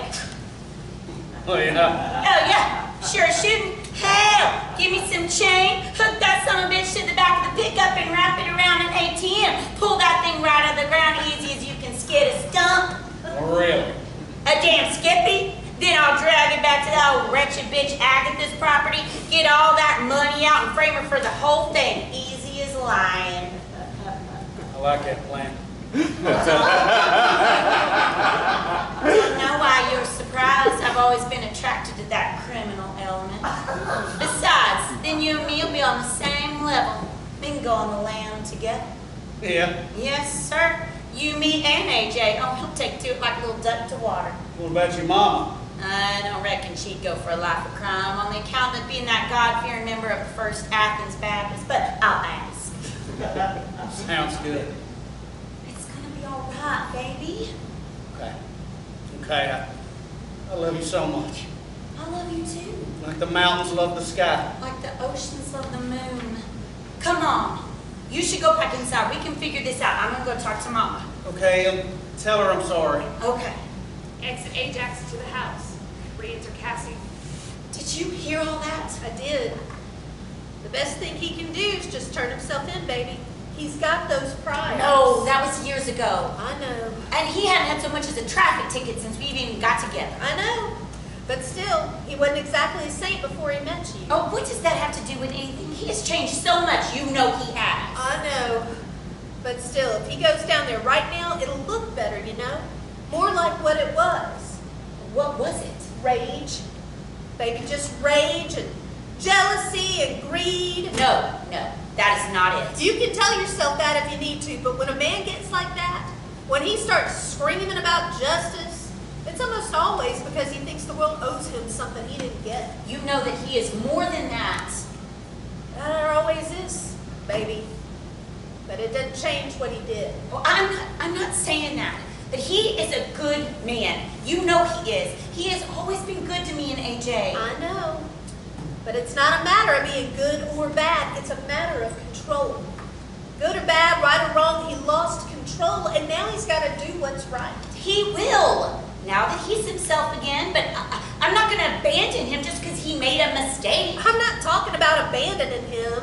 I'm talking about taking care of your family. He is my family. You know that's not what I mean. And you know I'm right. He needs to do this. The sooner he does it... I want you to go get AJ and bring him here. What? What? Absolutely not. Have you lost your mind? If he is going to jail... If he is going to jail, you don't need to have your son seeing his daddy get put in the back of a police car. I think it will help him, Mama. I can't leave him alone or I would do it myself. No! I just took 2 guns away from that man. 2 guns. What do you expect me to tell you? No! You heard him. He wasn't going to hurt anybody. He is not dangerous, Mama. He is scared and angry. Listen to what you're saying right now. What exactly do you think a man is at his most dangerous? Mama, please. He made a mistake. I am going to talk to him. I am. And he will do what he has to do. But he wants to see his son, and he has got every right. No, he doesn't. He's got no right. He's got a responsibility. He has a responsibility to you to make sure you always feel safe, and you have a responsibility to your son to protect him from a man who is clearly on the edge of his wits. What? He doesn't get a promotion, and so he comes home ranting and raving about his dead daddy and scares my little girl so bad she has to call me to come over? You don't understand. I understand plenty. No! You don't. He was scared. I was. But I was mostly scared for him. He wasn't acting like himself, but now I know what happened. That he didn't hurt anybody, and now that I understand what they did to him, I'm proud of him. I'm so proud it makes me want to scream. Those two-faced sons of whores at that job screwed him out of something he deserved, something he needed. He never asked anything of anyone. He always made do with whatever he got, but he needed this. And they stole it from him. My God, it makes me want to grow 100 arms and just wrap every one of them around him. It makes me want to stand between him and the rest of the world and say, that's my man, and spit poison on anyone who dares come near him. It wasn't greed. It wasn't jealousy. He is not petty. It was his honor. Those backbiting savages don't know what honor is if their lives depended on it. But he does, because it is his beating heart. and they cut it out of him like it was nothing. They robbed him of the one thing he thought no one could ever touch. Isn't it for his honor that he drags himself into work every day? Isn't it why he comes home to me every night so tired he can hardly stand and still pulls me close and holds me safe? Why he never misses one of AJ's ball games, not one. He does his best to teach him what being a man is. You think that's just responsibility that stands him up before dawn to do it all over again? It is his honor, Mama. He is a good man who got pushed one step too far, and I will be damned if I'm going to let you or anyone else convince me that it's just he is some kind of mercenary. He is my husband. He is the father of my child, and I will not let him go slinking off to bow and scrape at the feet of lesser men just because the law says he ought to. Just because for one moment he wasn't strong enough to contain himself when he was all alone. He didn't even hurt anybody. No, no. The only thing he needs right now is for me to love him. He needs me, and he needs his son. And I am asking you as your daughter, as the woman that I am because of the things you taught me, I am asking you to trust me. Help me do what is right for the man I love. Please, Mama. Fine. All right. Thank you. But you gotta do one thing for me. What? Come here. Lord God. Mama, please. You can pray for me in the car. All right, then I will. We're not alone, baby. You gotta remember that. I'll be right back. Thank you. God, who is this now? Oh, God. Should I stay? No, it's fine. Exit Cassie. Tess, just give me 2 minutes. What are you doing here? Have you lost your mind? Enter Ulysses carrying the axe. No. What is this? You are not welcome in this house. If he catches you out here, I know, but he is in trouble. you think we don't get that? He is going to turn himself in. No, listen, you don't understand. It's assault. What? Enter Ajax. What the hell are you doing here? You got 3 seconds to get off my property, you son of a bitch. 1, Ajax. 2, go inside, baby. No. Hey, look at me. You need to talk to him. Hell no. 3, that's it. Ajax advances on Ulysses. Baby, For listen God's to sake, just him. listen for once. She's pressing charges. Yeah, I know that, dipshit. No, it's assault. Assault. Aggravated assault. What the hell are you talking about? It's a felony. Aggravated assault, okay? I looked it up. 15 years. So the cops get here, you do not talk to them, okay? Don't answer any questions. Don't say anything. Tell them you're not answering any questions without a lawyer. You need to get a lawyer. Do you know one? I didn't assault anybody. They have you on security cameras tearing the place apart, Ajax, and they have you pushing Agatha. She fell over. That's all. It's assault with a deadly weapon, and she's pressing charges. Sweet Jesus. Oh, no. Baby. Assault? Yes, you need a lawyer. Baby, is he right? Did you push her down? Oh, no. I don't remember.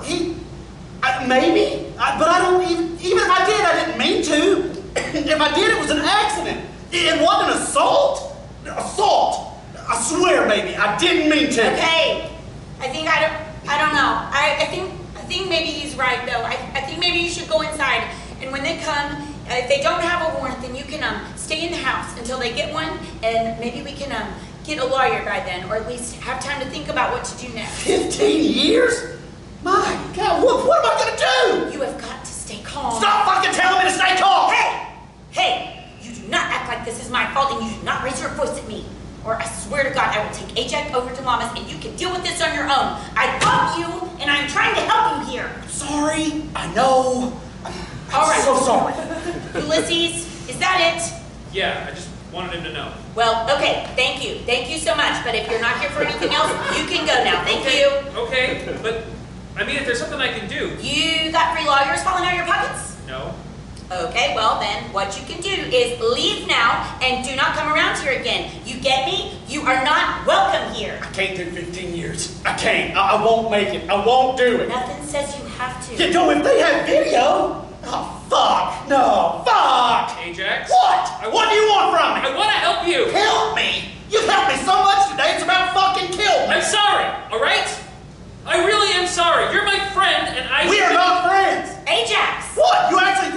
of a bitch was ever my friend? After he poisoned everybody against me and stole the only opportunity I've ever had. What do you call a person who does that? Not your friend, I know that I much. didn't poison anyone against you. What are you talking about? Look, I'm sorry about the way this all happened, and I know it doesn't fix anything, but I wanted to give this to you just because I think you deserve it. Ulysses offers Ajax the axe. He makes no move for it. Who are you to say what I deserve? Oh, for God's sake. Okay, well, thank you so much for coming by, but if you're not here for anything else, you can go now. All right, fine. You really think dangling that axe in my face would make me forgive you? Unbelievable. Do you even hear yourself? Forgive me? For what? It was a promotion. They took a vote. It was just business, for God's sake. Just business. Enough, Ulysses, not another word, baby. We do not have time for this. I sent Mama to get AJ like you asked, but I am not going to have him come and see you like this. You need to get inside and get yourself together. We need to figure out what we are going to do now. Fine, but I want him gone. He's going, right? Yeah, I'm going. Hell, what difference does it make him? Fucked anymore. Wait, Exit Ajax. Ulysses crosses to exit. wait. Look.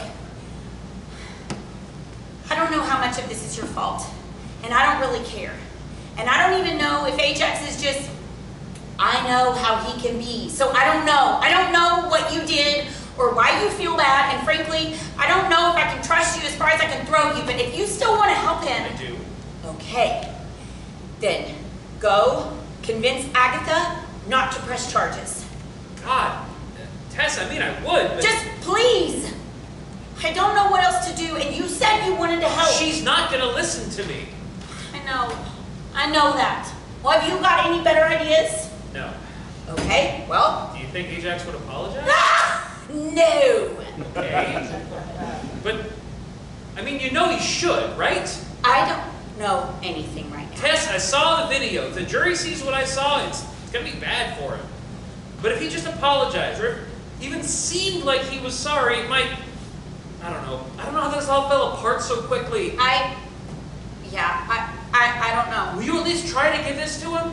I should never have taken the damn thing in the first place. Oh, it's too late. He doesn't want your consolation prize, Ulysses. That's not what this is. It is now, to him at least. Oh, look, here's my mom with AJ. You need to go. Mom, why did Grandma get me out of school early? Enter AJ, maybe playing on his phone. Am I still going to be able to go to Tucker's house tonight? Oh, hey, baby. Oh, we'll talk about it in a minute. Am I in trouble? No, baby, you're not. Hey, AJ. Hey, Mr. Ulysses. Why are you here? What's going on? Go inside. Your dad wants to talk to you. What about? You should ask him. Oh, hey, AJ. Could you give this to your dad on the way in? Hold on. He should have it, Tess. He deserves it. Yeah, okay, that's fine. Why can't you give it to him? Don't be disrespectful, AJ. I'm not. It was his hands AJ the axe. Be sure to ask your dad about that, okay? Why are you guys being so weird? We will talk in a minute. Go on inside. Fine. Exit AJ into the house. I need to go. Call me with any news. I will. Thank you. Exit Ulysses. Enter Cassie. Who was that? Oh, one of his friends from work. He came to tell us they're pressing aggravated assault charges. What? Why? Re-enters AJ. He was... Mom, Dad wants to know if Mr. Ulysses is gone. Tell him yes, he is. He's gone, Dad. AJ.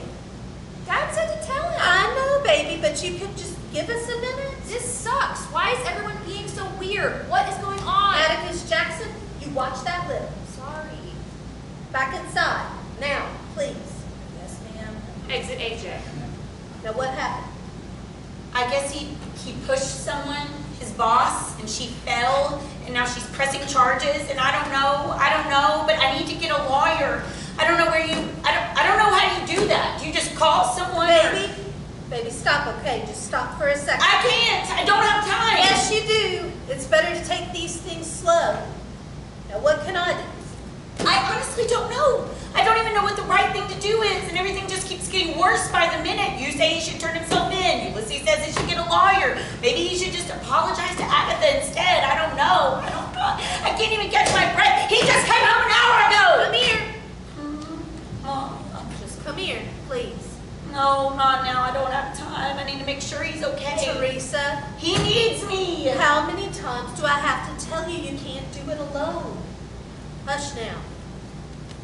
Lord God, my baby girl doesn't know what she should do. She loves her husband, Lord, and he's tried to be a good man, but he's broken right now. She just wants to help him. But everything is going too fast for any of us to keep up, and we don't know what to do. So I'm asking you to help us. Just give us some time to sort these things out so we can learn to become better people. Know what she's made of. My girl never complained about a hard road, so I wouldn't ask it to be easy. But I am asking, if we've ever done anything to please you, just show her how to help him now and bring this family safely through. Please, Lord, whatever it takes. Amen. Enter AJAX and AJ. Mom, are you okay? Oh, hey, I'm fine, baby. She's upset because of me, bud. No. Yeah, she's trying to cover for the old man because, boy, he really messed things up. The truth is, she's upset because I made a mistake at work. A big mistake. I lost control and did something stupid and dangerous. And because of that, I lost my job. And I'm probably actually going to jail. Maybe for a while. Wait, what do you mean? What did you do? Well, I got mad at my boss and at Mr. Ulysses because that doesn't matter. What matters now is I've got to do the right thing. And that means I'm going down to the police station and I'm turning myself in. I thought we were going to get a lawyer. We don't have that kind of money. You know we don't. I can help with that. I know you would. And maybe if it comes to that. But for now, this is what I want. I'm going to go turn myself in. I don't have any other choice, really. And more importantly, it's the right thing to do. And look, AJ, I know this is all happening really fast. But I know you're strong enough to handle it. All right, bud? Yeah? What are you thinking, son? I don't know. Come on now. Were you wrong? What do you mean? Whatever you did, were you wrong? Yes. Yeah, I sure was. Oh. Now, listen, here, take this. AJAX gives AJ the axe. You know what this axe reminds me of more than anything? No? Well, back before I met your mama, I was running around being really stupid and getting into all kinds of trouble. And so one night, your grandpa showed up at my door, madder than all get out, and he told me, "AJAX, I'm ashamed to say I raised a total coward for a son." Now, no one had ever called me a coward before, so I got mad right back at him. But your grandpa wasn't worried about that because, well, for one, he was still my daddy, and a daddy can always whoop his son no matter how big he gets. You remember that? And for two, he knew I was really messing up my life, and he loved me enough to tell me so, even if it made me mad. So he looked me right in the eye and told me that I was a coward. You know what a coward is? Just like a person who's like afraid of everything? Well, that's what I pretty much thought it was too. But your grandpa was a really smart guy. What he told me was a coward is a man who's afraid to do what he has to, even when he shouldn't be. And a brave man does what he has to do, even if he's afraid to do it. Does that make sense, son? I guess. He said if I wanted to prove to him I wasn't a coward, all I had to do was stop being an idiot, go to bed, get up, and go to work with him. Because only a coward would be afraid of an honest day's work. He let me borrow his axe, that one there, until I got one of my own. And ever since then, I've wanted to give it to you one day because it means a lot to me. And because I know your granddaddy would have been real proud of you to have it. But it looks like the way things have gone, it's not really mine to give you. Not really. So what I want to do was just tell you about it and just let you hold it for a bit. It's heavy. Does it feel heavier now? Yeah. Yeah, funny how that is. But if it was your dad's, I think you should have it. AJ returns the axe. Thank you, son. You do have another choice. What's that, baby? You said you don't have any other choice, but you do. Okay? So, I want you to listen to me. I will. I'm okay, really. Okay. You can go talk to Agatha. Tess. No, just be still and listen. You won't know unless you try. And I already sent Ulysses to go and talk with her about you already. You did what now? I am trying to help you. After I told you I didn't want anything from him. That's right. Because all I want is for this to have never happened, for this nightmare to be over, and for everything to be like it was this morning. That is all I want. You need help, and I need to help you, and I don't care if you're mad about it. We don't always know what's best for ourselves, Ajax. Do you understand, baby? Baby? I do. Really? I do. I really do. I don't know why, but I do. You know, maybe it's too late, but I mean, I should at least try, right? I mean, what did your grandpa always say about doing the right thing, AJ? It's never the wrong time to do the right thing, right? Yeah, I guess. If you apologize, will you still have to go to jail? I don't know. But hey, it's okay. So listen to me now. It's going to be okay. You are my son, and I'm my father's son. And the truth is, I'm afraid that means you might have to be a little like us from time to time. And if that's how it goes, then I hope most in this world is that the parts of myself growing strongest in you are the ones that your mama loves best in me. And if some of what's tangled up about my heart begins taking root in the garden of your soul, I hope you'll learn a better way to tend to it than I know how to.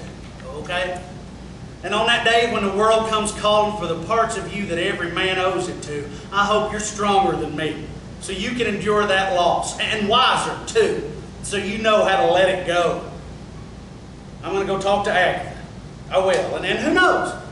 Now I think maybe in the countless course of time we can only ever know ourselves for a moment, and so anything can happen, right? I mean, nothing is beyond belief.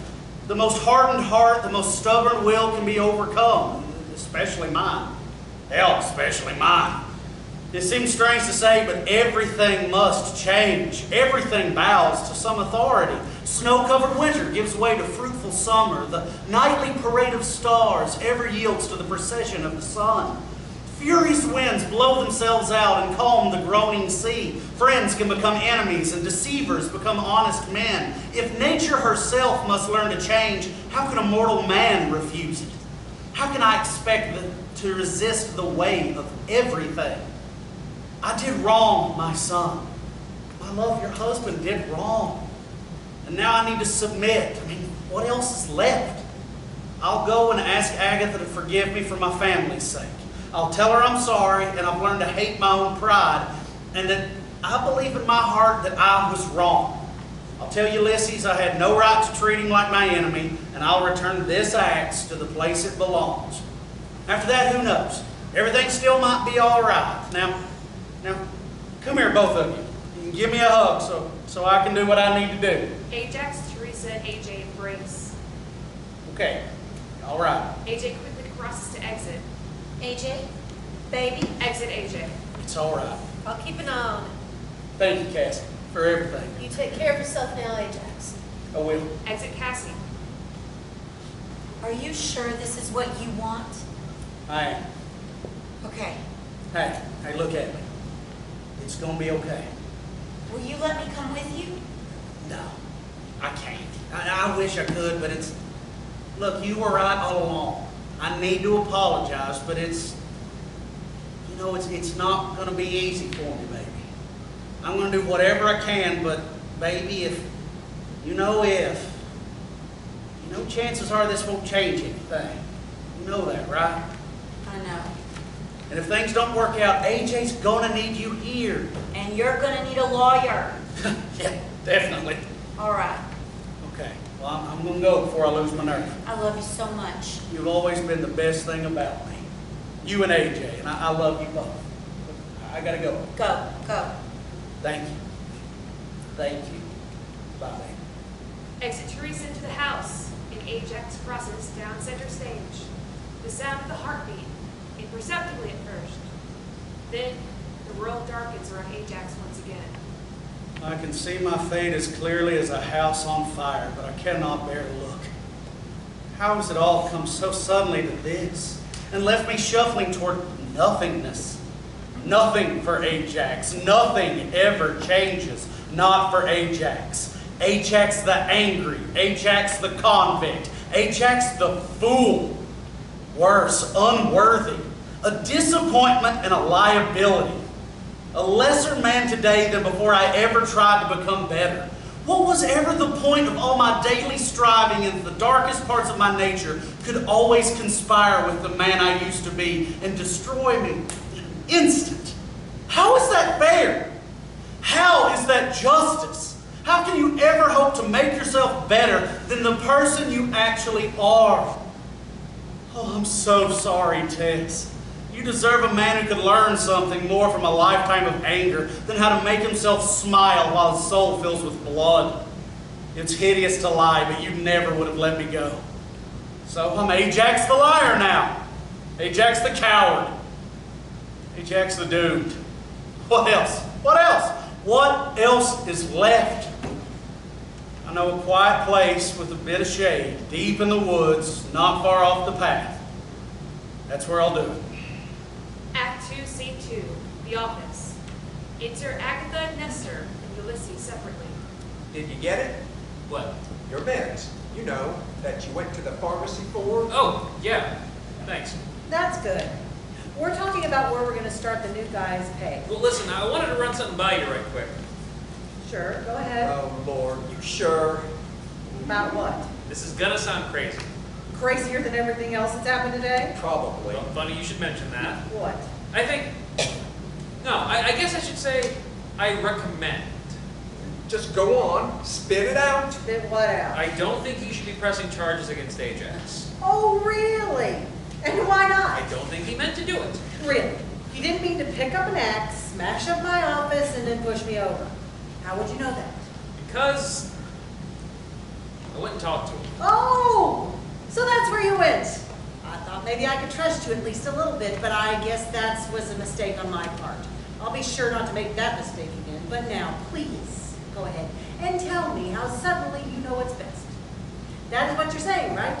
You know better than me, even though you weren't there, and even though I'm the one that can have an axe buried in my skull right now. But please, go on. I'm not saying I know better than you. Good God, at least be a man enough to say what you mean. If you're going to insult me to my face, you don't think I should press charges because, in your expert opinion, it wasn't that big of a deal. And he's sorry. And he's got to face the music. That's about right. And here I was thinking Ajax was Eric. All I'm saying is that it'll ruin his life. Oh, poor baby. Why should he be alone out of all people in the world, be allowed to do whatever he likes because he's your friend? Because everyone knows that's just the way he is. That's no excuse. How that makes it worse. How can you sit there and ask me to take pity on him when everyone knows he'd never do the same for me? How is that fair? I don't know, but Can I say something? Please, I was wondering when you were going to jump in. Ajax had a chance to do the right thing, but he got to thinking about fairness and it trapped him. Exactly. See? And you're about to fall into the same trap. Nestor, well, I be damned. I never thought, I figured you had better judgment. My judgment's just fine, ma'am. Honestly, I tried to stay out of it. Heck, I've been telling him all day to stay out of it. But I'm looking at it now, and the way I see it, you're about to make a big mistake. Big mistake? Oh, how have I been unfair? When have I not tried to do what was best for this company? He shirked my responsibility, or gone outside the law. Now, I'm not in the right here? You're in the right, you are. But don't let your rightness make you ruthless. I'm ruthless? The law says it's aggravated assault, not me. I don't make the rules. Justice isn't about following the rules, ma'am. Really? You're going to say that to me, you? He's one of us. We know him. He saved my life. He's been Ulysses' friend since they were kids, and he's your family. He's worked so hard for so long that his excellence became commonplace. Believe me, I'm not saying he deserves his job back, or even that he doesn't deserve to go to jail. But the quality of a man has to matter, whether the rules say so or not. Incredible. So somehow, no matter what happens, him getting punished will still be my fault. no, who cares whose fault it is? Who cares? He's not. It's not right. Look at you, both of you, rushing to his defense and acting like he didn't do anything wrong. as if somehow it's all right for a man to storm in and rage and act any way he wants, to destroy anything he gets in his hands, or just because he's mad? And what? I'm just supposed to say, well, that's all right. He's a man after all. And sometimes men just hit things. Yeah, sometimes men just explode. But it's okay. No, it's fine. Because that's just what some men do. And it's all right if he doesn't. Because we all know that's just who he is. And that's just a part of being around him. So just get over it. But watch out if you don't give him his way. You better watch out. Because then he might be dangerous. Then he might pick up an axe and destroy every goddamn thing around him. But no, it's fine. No one's got hurt too badly this time. So what's the big deal? The man was acting like an actual psychopath, and now you expect me to explain to myself, no one gets to just behave however they want. Rules or laws or common decency be damned. No. We are not free to do anything as we please without paying a price. These things have a way of catching up with us, and now they've caught up with him, and I'm glad. That's justice. All you're asking for is special treatment. That's true.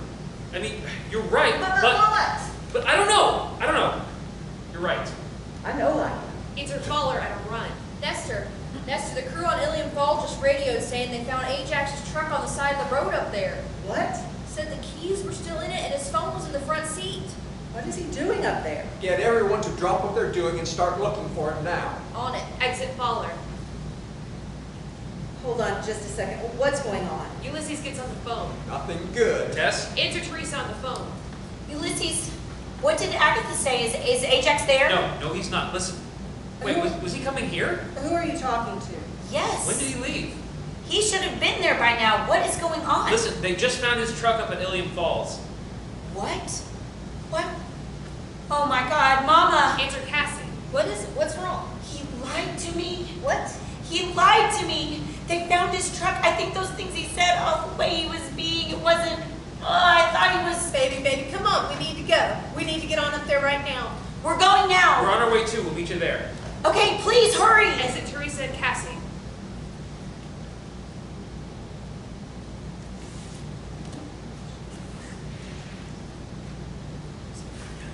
We're not going anywhere, not until you tell me what's happening. Ma'am, we don't have time. Oh my God, are you blind? What's wrong with you? You don't know what's going on any more than I do. He might have gone up there to run away. He might be dangerous. Did you think about that? I'm not sending our guys up there to go hunting through the woods for a man like him. Stop! Just stop. You want to be right? Fine. You're right. You're right. But there's more to being right than just being right.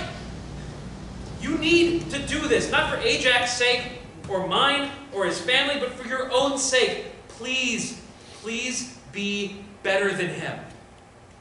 Every single breath we take is only inches from disaster, and nobody knows how it will come, but it will come, and the only thing that makes life bearable is believing we owe each other more than fairness, or even justice.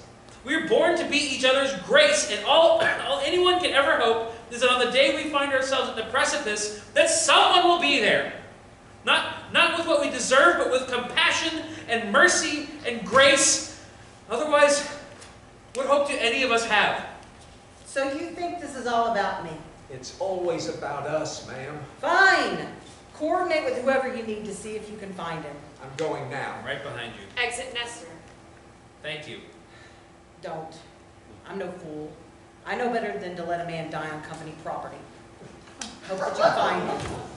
And I hope he's okay, because then he'll actually have some responsibility. And if you don't, I honestly can't find it in my heart to care. The way I see it, I owe him nothing after this. Or for you, that matter. Do whatever you want. I wash my hands of it. Exit Agatha. Why couldn't I just... No time for that. I only did what I thought was best, but... No, stop it! You have to do something! Exit Ulysses. Act 2, Scene 4. Ilium Falls. A secluded place. The sound of the heartbeat. Then, with a separate tempo, the sound of a lone axe chopping a tree. Then the sound of heavy timber beginning to crack and give way. Enter Ajax with the axe. Now death hovers just a single stroke away, and so I must be quick. Would a surgeon's hand tremble when his cancer needs cutting out? No. So I'll make myself a remedy with this and do what I want with the little freedom I can still be sure of. They will not put me in a cage. They will not laugh at me and scorn my name. They will not celebrate their petty triumphs and assign what's left of me to some endless parade of sunless days. They will not smirk and sneer and tell themselves they were in the right. Ah, you avenging spirits, you terrible machines of justice, who have until now been blind to my cause. See here what an offering I make to you. Ajax calls you to a banquet of vengeance in honor of his own despicable destiny. Look here and take my side against that pair of ingrates. Look at what they have brought me to, and if your wrathful nature still remain unmoved, then I beg you, please take my own rage from me. Surely no one was meant to endure this unceasing tide of anger. Take it from me if you can, and then drown them in it. If not out of pity for the man I am now, then for the sake of that man I was this morning. There was a time when, with this axe and this arm, I could have felled half of this forest and never muttered a single word of complaint. When I would have been, still bragging, Ajax? Still proud? Even now, still manning that tower of your own greatness? What greatness? I was never any such thing. Good, perhaps. I think that maybe I was good, and that should have been enough. A good man would have known better. A good man would have known how to lose without losing his way. A good man would have asked for help, and he would have never betrayed his wife and his sweet boy. Oh, Tess, my heart and my sky, AJ, your daddy loves you. Forgive me. Forgive me. Or if you can't find your way to forgiveness, please don't. Please don't hate me forever. No. Enough. I will achieve nothing if I give in to grief. All of us are born with the keys to death. If I'm in a hurry to claim my place in those dark apartments, then that is my right. My fate has come to collect me here. And no amount of wanting it to be otherwise will ever make it so. So I'll do the only thing I'm good at and bring it all down. These are the last words of Ajax. The rest I'll speak in silence with the dead. Exit Ajax. The sound of 3 axe blows striking a tree, followed by the tree falling with a deep, reverberating boom. The heartbeat ceases immediately. What was that? Did anyone see anything? Nothing over here. It was over there. Enter Ulysses at a run. Here, over here. Exit Ulysses in the direction of Ajax. Enter Nestor. One of y'all radio for help. Re-enter Ulysses. Is it him? It is. I couldn't.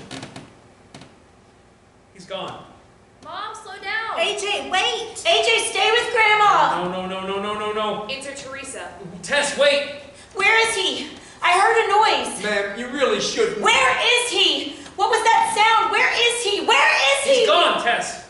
He's gone. No! He's gone. Liar! I saw him. I'm so sorry. Enter AJ and Cassie at a run.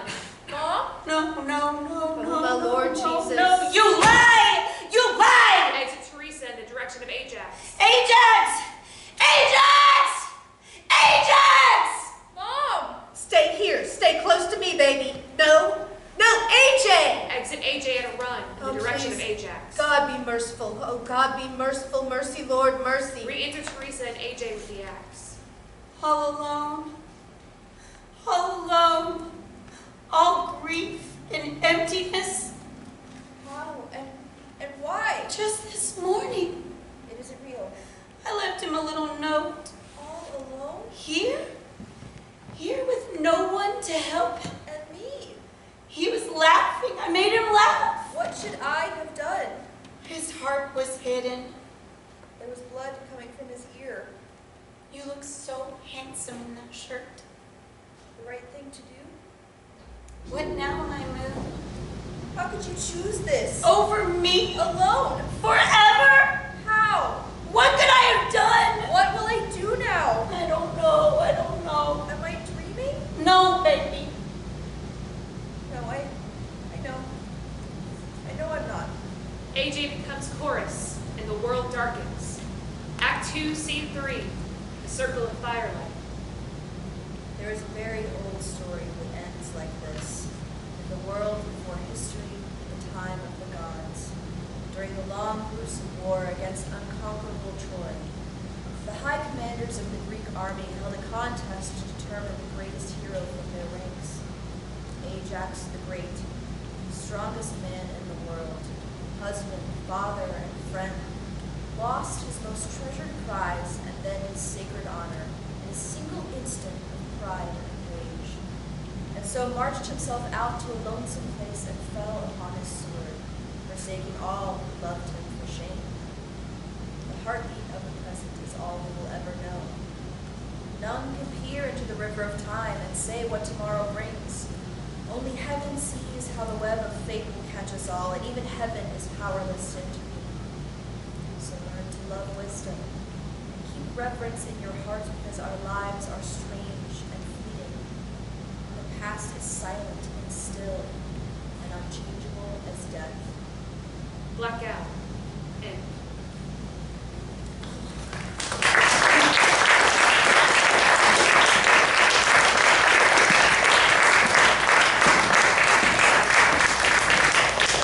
Ladies and gentlemen, one more time, The Last Ajax by JP Schuffman.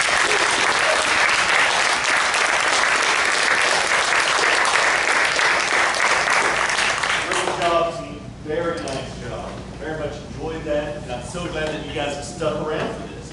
So that was the table reading part of the evening. Now we're at the talkback session. It's interactive, I hope.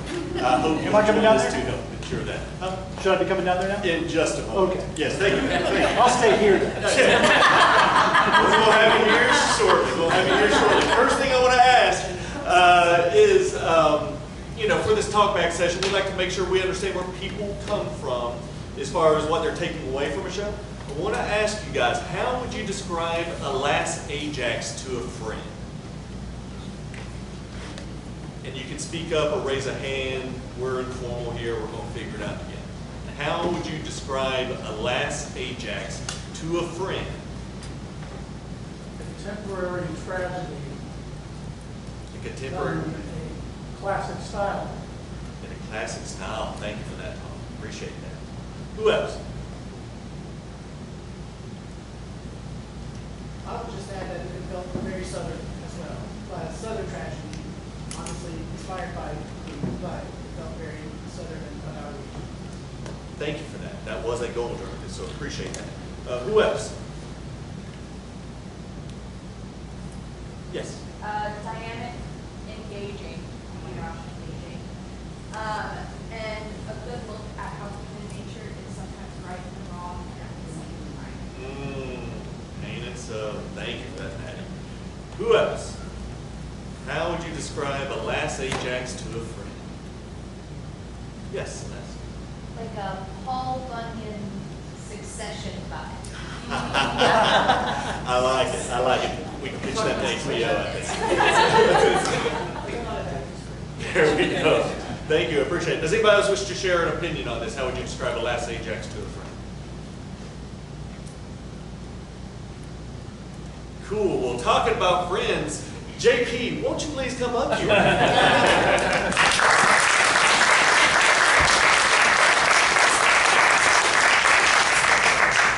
All right. So super glad that you're here for this. Of course. Yeah. So I wanted to ask you two questions, if I could here. First of all, JP, could you share with us all what inspired you to write The Last Ajax? Sure. There is, in Greek tragedy, there's a lesser known play by Sophocles called AJAX by Sophocles. So this play borrows directly from that, the themes of that play, which is a much older story, actually from the Iliad. So the tale itself is about 2,800 years old. The specific impetus for this play was there's a book by a professor who just actually recently, he passed away a year and a week ago today. His name was Professor Paul Woodruff. And if any of you know his work, he wrote The Last Ajax, which is a rumination on sort of the themes in the play. The title was the last thing? Oh, I'm sorry, that's my book. That's last time. The title of his book is The AJAX Dilemma, and it deals with the question of a lot of these problems. And the way he proposed them, I just became fascinated with it. And I need to plug Paul Woodruff one more time. There is a book by him called The Necessity of Theater that is, in my opinion, the most important work on theater written in the last 20 years. So if you like theater and want to do good in theater, read that book. I think you'll like it. But no, that was really important for me. That was the direct thing. And then it was, honestly, the monologue, part of the monologue where he starts losing his mind and destroys that desk was just kind of in my head. Just to give you a super quick context, in the original AJAX, instead of him destroying he loses the armor, he loses the contest for the armor or for the sword, and so he literally goes mad and destroys a flock of sheep that belong to the army, and that dooms him from that point on. His generals say, "That's it. You're and so he loses his mind out of sad the stuff you saw, all that stuff, all those things happen. But yeah, that was the impetus. Thank you for sharing that. My other question I wanted to ask you is because you've been with Next Run Productions for the past 9 months, right, and this one-year program, I wanted to ask you what your experience is like throughout this. And JP has full freedom to answer however he wants to answer. How would you describe your experience at Next Run? No, it was literally fantastic. If you're thinking about writing a play, talk to this guy. Honestly, I've written quite a few pieces, some with people, some on my own, and Harrison's process is top-notch. Really, truly. I was not sure what it was going to be like going into it, but if you're interested in writing work in Knoxville, talk to him about, especially if you're talking about the ground up stuff. There's a lot of really fantastic stuff going on in Knoxville, play development, that kind of thing, but his process for me was excellent. He kept the bumpers on when I was just like, what if we destroyed it all and started over again? and he was like, we can't do that. And I was like, but I really feel like we really should. Just throw out the garbage and start over again. And he was like, no, you can't do that. And I was like, okay, all right, well, we'll do that then. And it worked out well. So truly, honestly, I really, it's been an excellent process for my personal taste. So yeah, I really appreciate that. You're very kind for that. Thank you. And it's been a joy working with you throughout this year as well. Since we're talking about new works real quick, I will mention what's happening throughout town. First of all, we're in the Old City Pack, right? I'll mention that they have It's a Wonderful Life coming up in December. Not a new play, but I think we should give a little credit here. What is more related to new plays is Tennessee Stage Company. They are in the process of the New Play Festival here. They're going on throughout this month, which I guess is the final day of the month, but then next month, and then also January, we do have Next Rung alums being a part of that. I am a dramaturg for last year's playwright, Barry Wallace, over there. Thank you for being here. And then also we have Sheridan Smith, who's 2022's playwright, who's going to be a dramaturg for Sandbags, I believe. Beyond that, I do want to mention that in November, Jeanette helped me here, I believe it's the 16th, is that correct? Yes, Landscape with Colors is coming up as part of the Marion Brown Circle readings for that, and I was fortunate to be part of that 2 years ago and enjoyed it, so I'm glad to see that return. I also want to mention Silver Stage Players in December have a Christmas show coming up, and they're going to have 5 local playwrights, myself included. Fortunate to see that. Two more. One, I've got a new column in the Blank News for interviewing local playwrights in town. So if you're interested in learning more about playwrights, keep an eye out for that. And last, since we're talking about Next Rung, and then we're going to get to the talkback, I promise. Next Rung is happy to announce that we're taking applications for the next year now. So it's on the website. You probably saw the QR code. It's obnoxiously large on it. But whatever the case, we are taking applications through, I believe, December the 13th, maybe the 14th on it. So you've got some time, but don't let it slip if you're interested. Looking forward to help somebody for a 6th year of Next Run Productions. So, reset. We're back to the talk back, right? I saw a no to yes, and I'm equally confused. So it's all good. It's all good. I do want to ask, because I think we've got kind of a diverse audience when it comes to theater experience. I'd like a show of hands on 2 different questions, if we could. First of all, are there people who have never seen a theater show before? Is there anybody that hasn't seen a developmental process for a theater show before? Okay, we got several hands. I wanted to make sure I understood that. Thank you. Alternatively, on the other side of the coin, we've got people that have been a part of theater before. I understand that. I want to make sure I understand as well. Is there anybody in here who is familiar with the original Greek story of Ajax? Show of hands. Familiar, I understand. So that's not uncommon. That's not uncommon. We get people with a variety of experiences here on this. I wanted to ask, with this wide range of experience in theater, were you guys able to follow the story, or were there parts where you found yourself getting lost, or maybe feeling like you needed to know something that you didn't catch? I see head shaking. It was very easy to follow. Very easy. Yeah. Even with not having any visuals whatsoever, zero issue. Clear. And it was awesome. Thank you for sharing that. I heard another voice. Clear picture in my mind. Love that. Love that. We hated her right.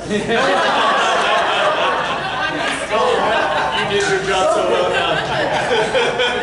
I drove from Chattanooga to be a bitch. So.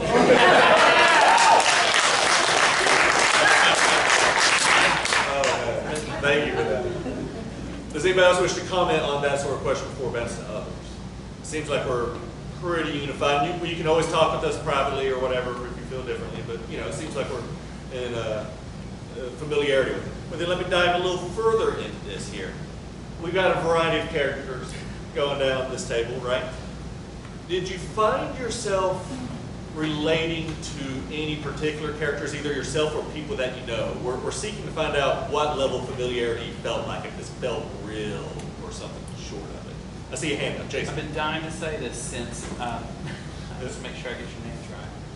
Caroline, Billy, my mom and dad in heaven, or wherever they are, that was every argument I witnessed from 1992 to like 1993. Wow.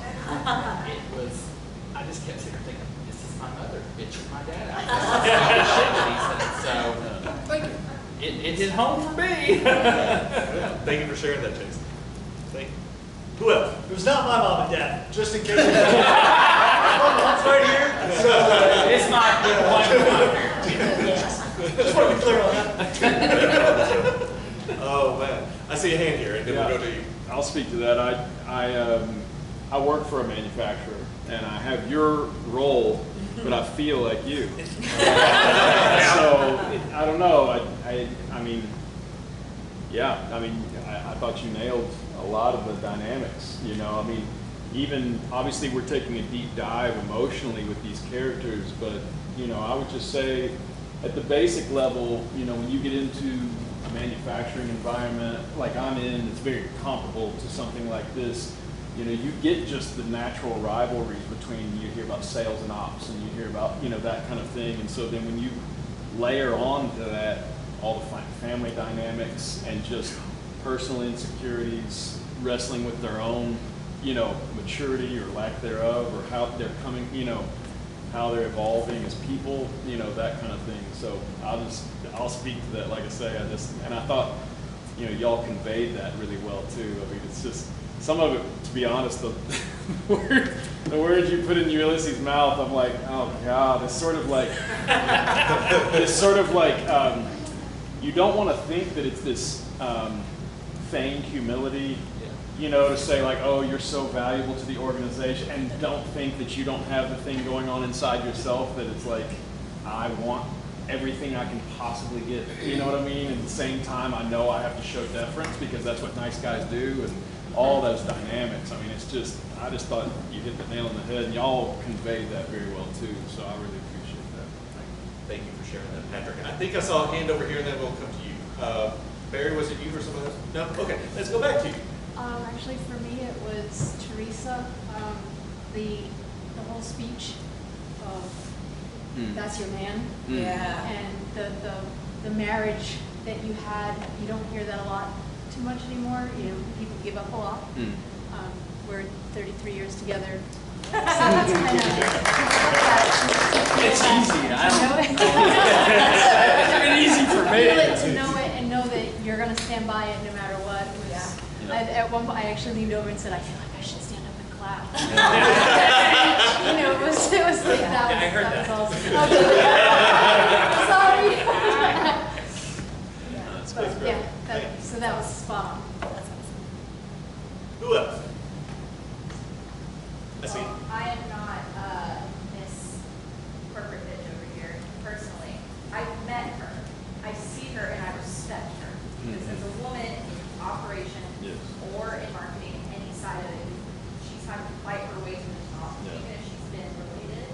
I think it's so fun to see that dynamic that we often applaud in men, both being scorned in a woman and supported.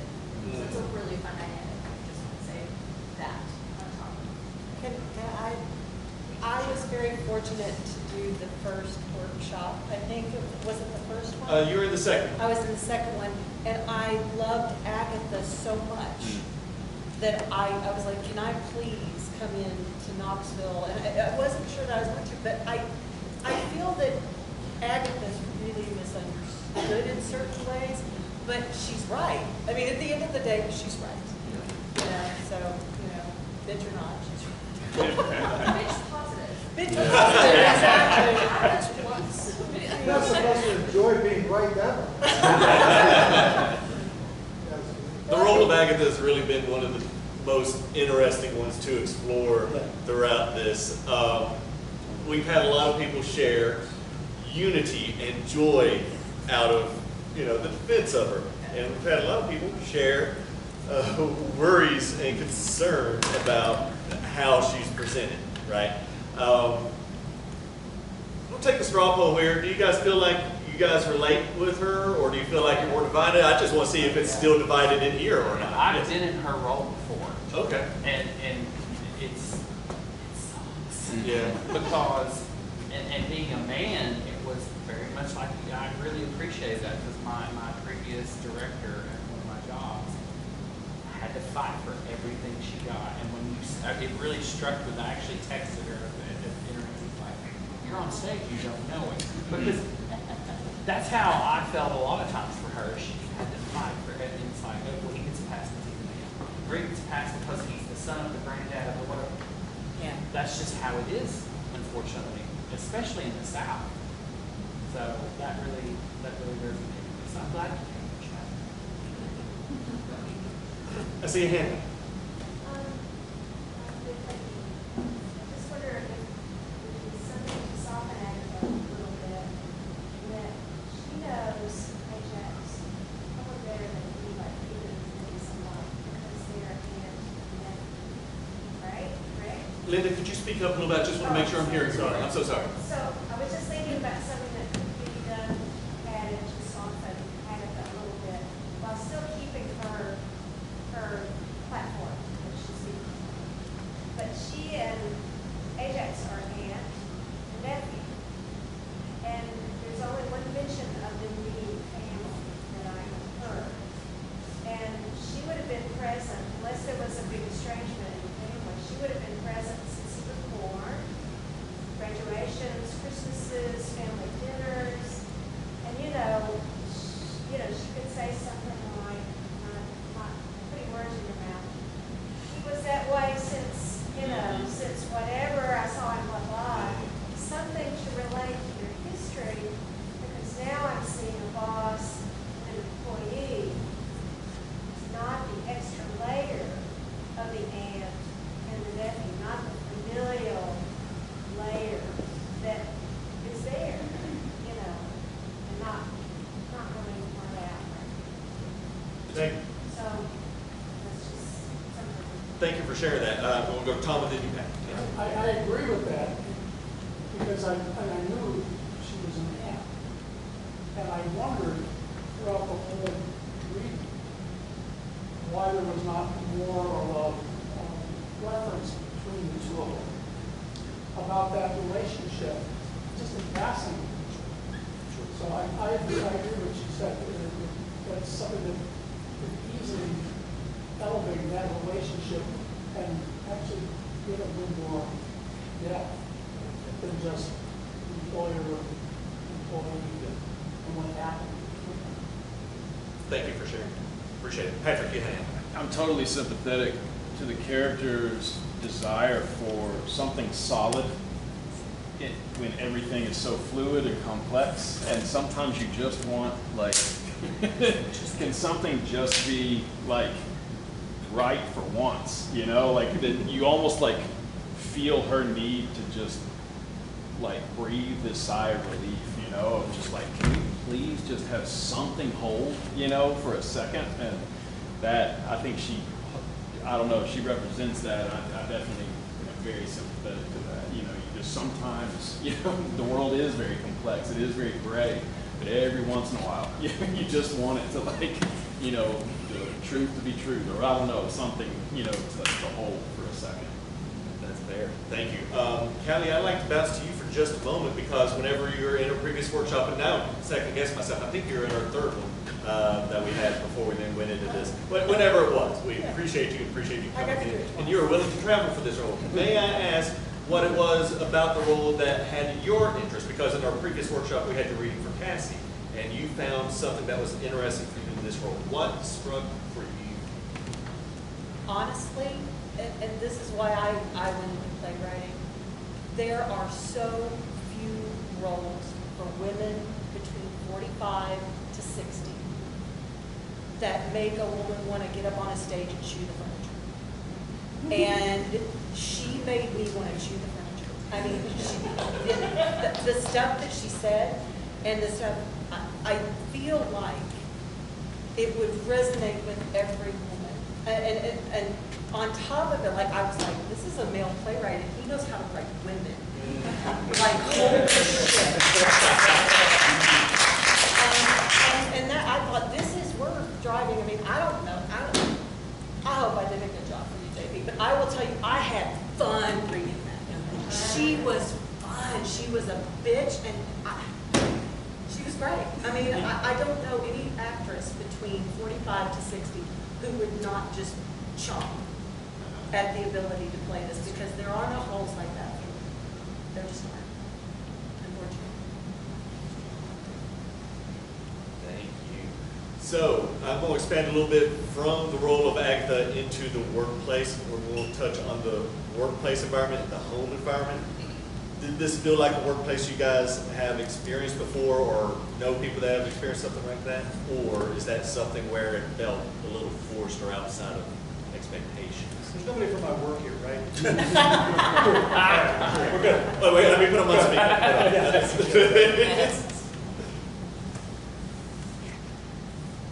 I mean, it's definitely many workplaces I've been. There's Ulysses, who read the employee handbook and took the anger management class. And then there's AJAX, who was at lunch that day. I've had that encounter. I've had to manage that encounter before. In a physical, you know, now I've been remote 5 years now. I haven't had an office in 5 years. And we still have that remotely.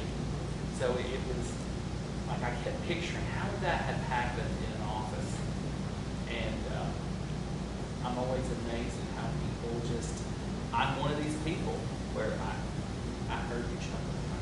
Well, I can go real deep, real fast, and go to the pit of despair, and it's hard to come back up the drain. And I've done it at work before, and so I felt for your character, because you're like, the world is just crapping on you left and right. And it's hard for an employee, it's hard for a manager to professionally have to walk them back out of it, because there's things you can't say, there's things you can't touch them. Can I touch you? Can I hug you? It's like all this stuff. It's not easy in the management position, certainly understanding it. And it is not easy to tell somebody who's mad at management that it is not easy for it to be a manager either. And so, yeah, there are different levels of that for sure. Thank you for sharing that. Does anybody else wish to speak to kind of the workplace environment on that before I expand to the home environment? Yes, Pat. How dare you? I'm having my hand right in front of you. Oh. I think something interesting about this show is that you can't have the work without the familial, and you can't have the familial without the work. So I actually feel like they're not so separate. Okay. It's just the way that they communicate in both of them should be separate, but it's not, because we do see them all lose it in both, and we all see them reconcile in both. So I think that it's not necessarily that they're two polar opposites, but rather they're working in the same spectrum and the same gradient, because we never quite see a true professional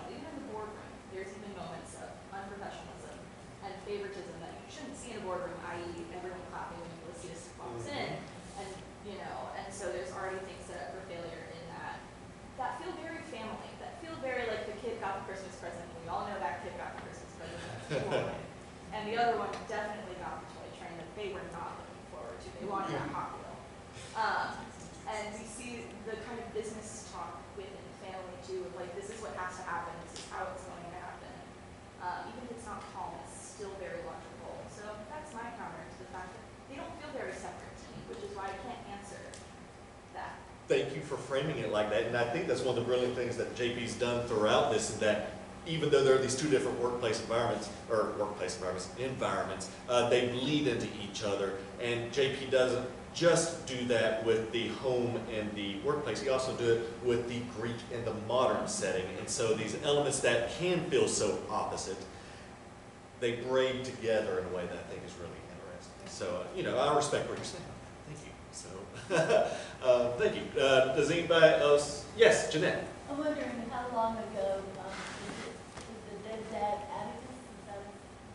How long ago he left, and his ghost is still influencing people's, should I, shouldn't, not just about the promotion, but the way we do things every day could change. There's one very brief mention that if I was a better playwright, I would have probably made two, but he does say it's been a month. So, yeah, he's been dead very recently. May I ask if other people in the audience had caught that, or if that wasn't understood? I see a head shake. Wasn't understood. Thank you. Appreciate that. I felt like it hadn't been relatively recent because the tensions were so high and the replacements and things like that. But I didn't know for a fact. I just felt from the writing of it that it was relatively recent. Thank you for sharing that. I see a hand. So going back into like the workplace, I also liked the water cooler rumor mill. Which also, yeah, you were very good at that. Which also like leads into his frustration and put him in a place where like he was leaving, and then that happened. And now he's out and going out to his car, and it's frustrated all over again, and taking that back in and putting himself in a position that wasn't the best place to be. But that feed in from other people was there. It's a wild dynamic with it. Thank you. Was that a hand? Yeah, I've got a question about Nestor's character. Sure. This might be like Theater 101 stuff too, because I'm curious, there's like who's the blind guide, or, there's always sort of the blind guide in Greek tragedy, right? Tiresias. Sorry? Tiresias. Okay, yeah, I think that's what I'm thinking. And so like, but Nestor seems to have that sort of quality in a way where he kind of has insight that other people don't. It sort of works its way into becoming a little bit of a peacemaker in a way, where he's helping people to sort of see things that they can't. Agatha's, pissed, and rightfully so, but Nestor, speaks this sort of word of wisdom in a way, or something like that. I mean, is that what's going on? Yeah, it's not in AJAX, but Nestor, I'm really doing a sneaky one there by changing an O to an E. He is in the Iliad and in the Iliad and the Odyssey. He is the wisest of the Greek kings and children.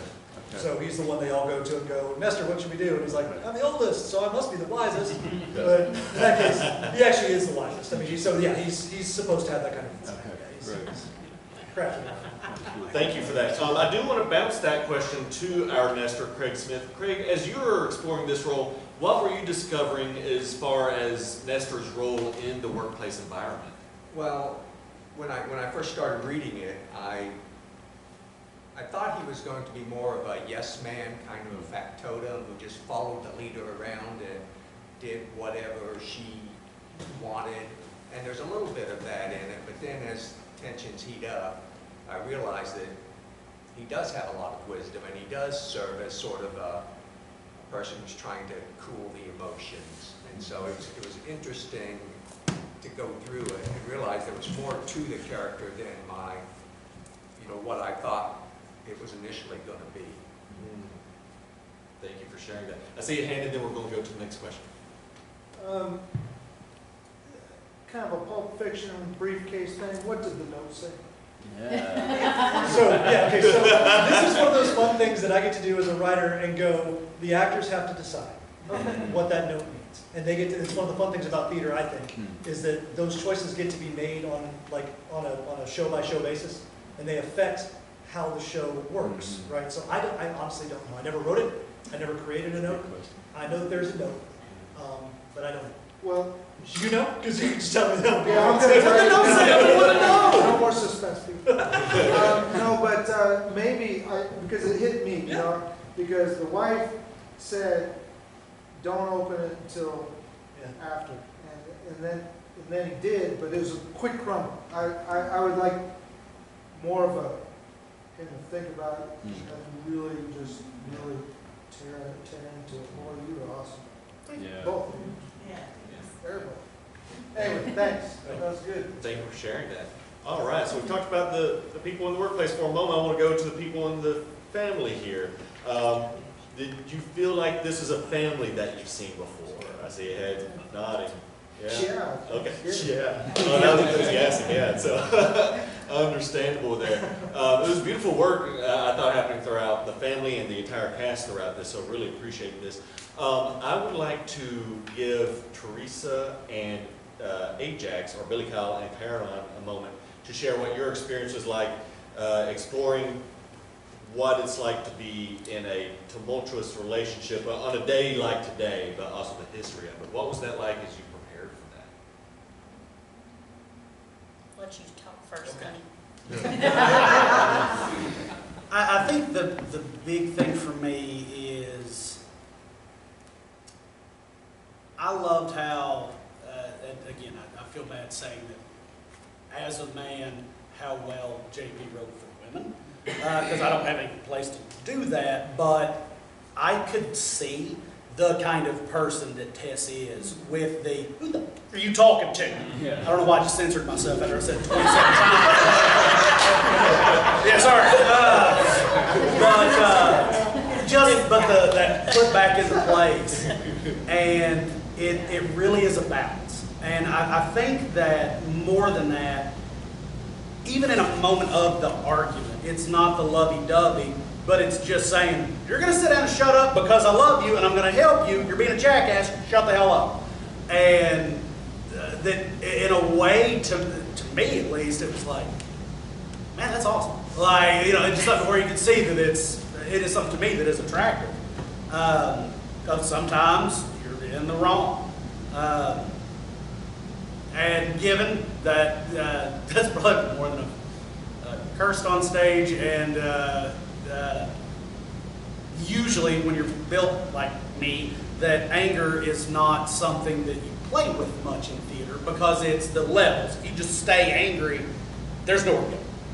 And it's interesting with, to me, just because JP, we were talking about this where it was like, you know, is it too much? It's like, go bigger. 10-4. So yeah, I think that it does help the relationship though of knowing this is who he is. It is what you get. He's got this backstory that's not talked on, it's touched on, but not expressly stated. But that she is just about said, you're stubborn, but I'm going to be more stubborn and love you through whatever bullshit you're putting in front of me. And I think that is a big part of why it does work. And for him, at least, why it's the grounding force. When he's losing it, he can just, when she's talking about robbing or stealing the ATM, and how it does just turn everything real quick. That was a little bit too realistic, Caroline. I'm worried.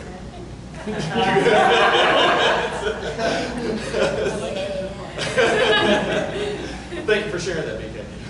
Caroline, what were your thoughts as you were developing Teresa in this relationship? Oh man, I heard him giggle. Because bathroom break.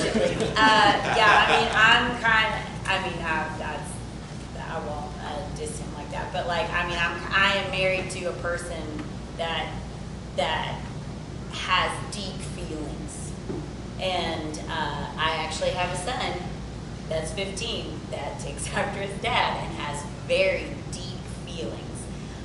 So we deal in high velocity at our house. So I'm saying a lot of the things that Teresa says, a a lot, so that felt very natural. It helps that BK and I are friends for sure, because I felt like, and again, I'll just say it the third time, power fruits.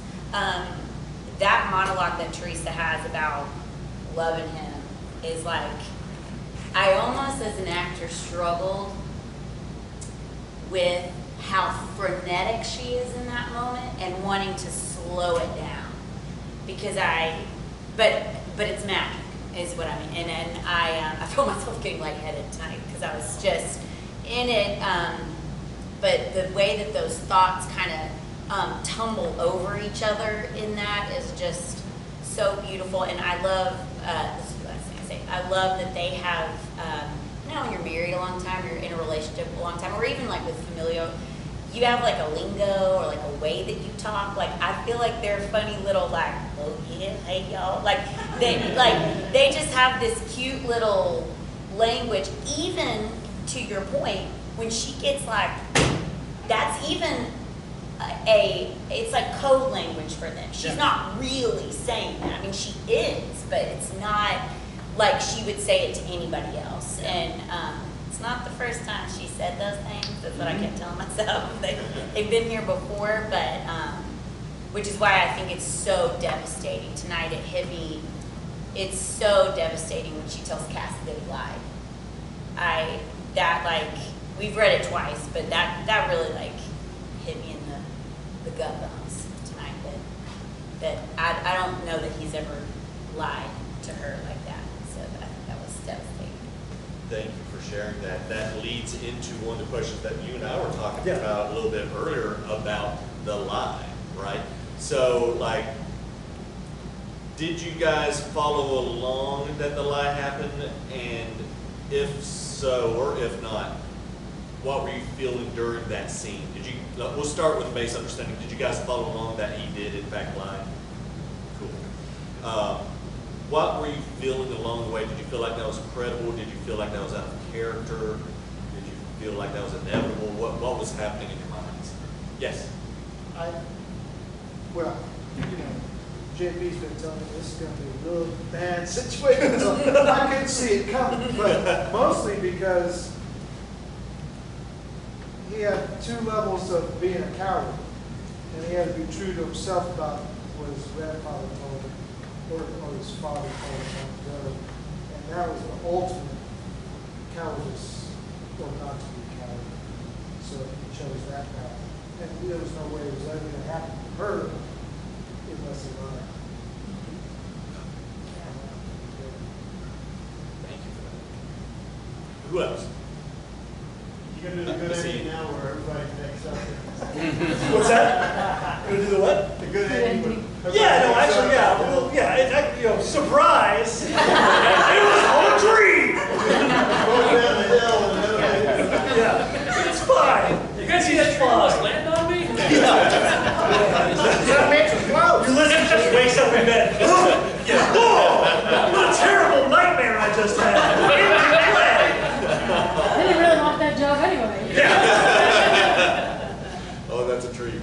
Oh, no. I need something to flush this out now. Sure. I think I saw your hand too, Tom. Yeah, just to pick up on what he just said. Yes. I think the lie theatrically worked for me because it sets up the audience with a little bit of, it gives it a little bit of hope. Yeah. You know, and if he doesn't lie, he says, no, I'm just going to go fell a tree on myself. Yeah. But no, I think it worked. It didn't bother me when he lied. Okay. I think that. Gotcha. Thank you for sharing that. Anybody else? Yes, Linda. Yeah, I don't want to leave without talking about the mother-daughter relationship, which is so real, so true. Caroline and Amy, they did.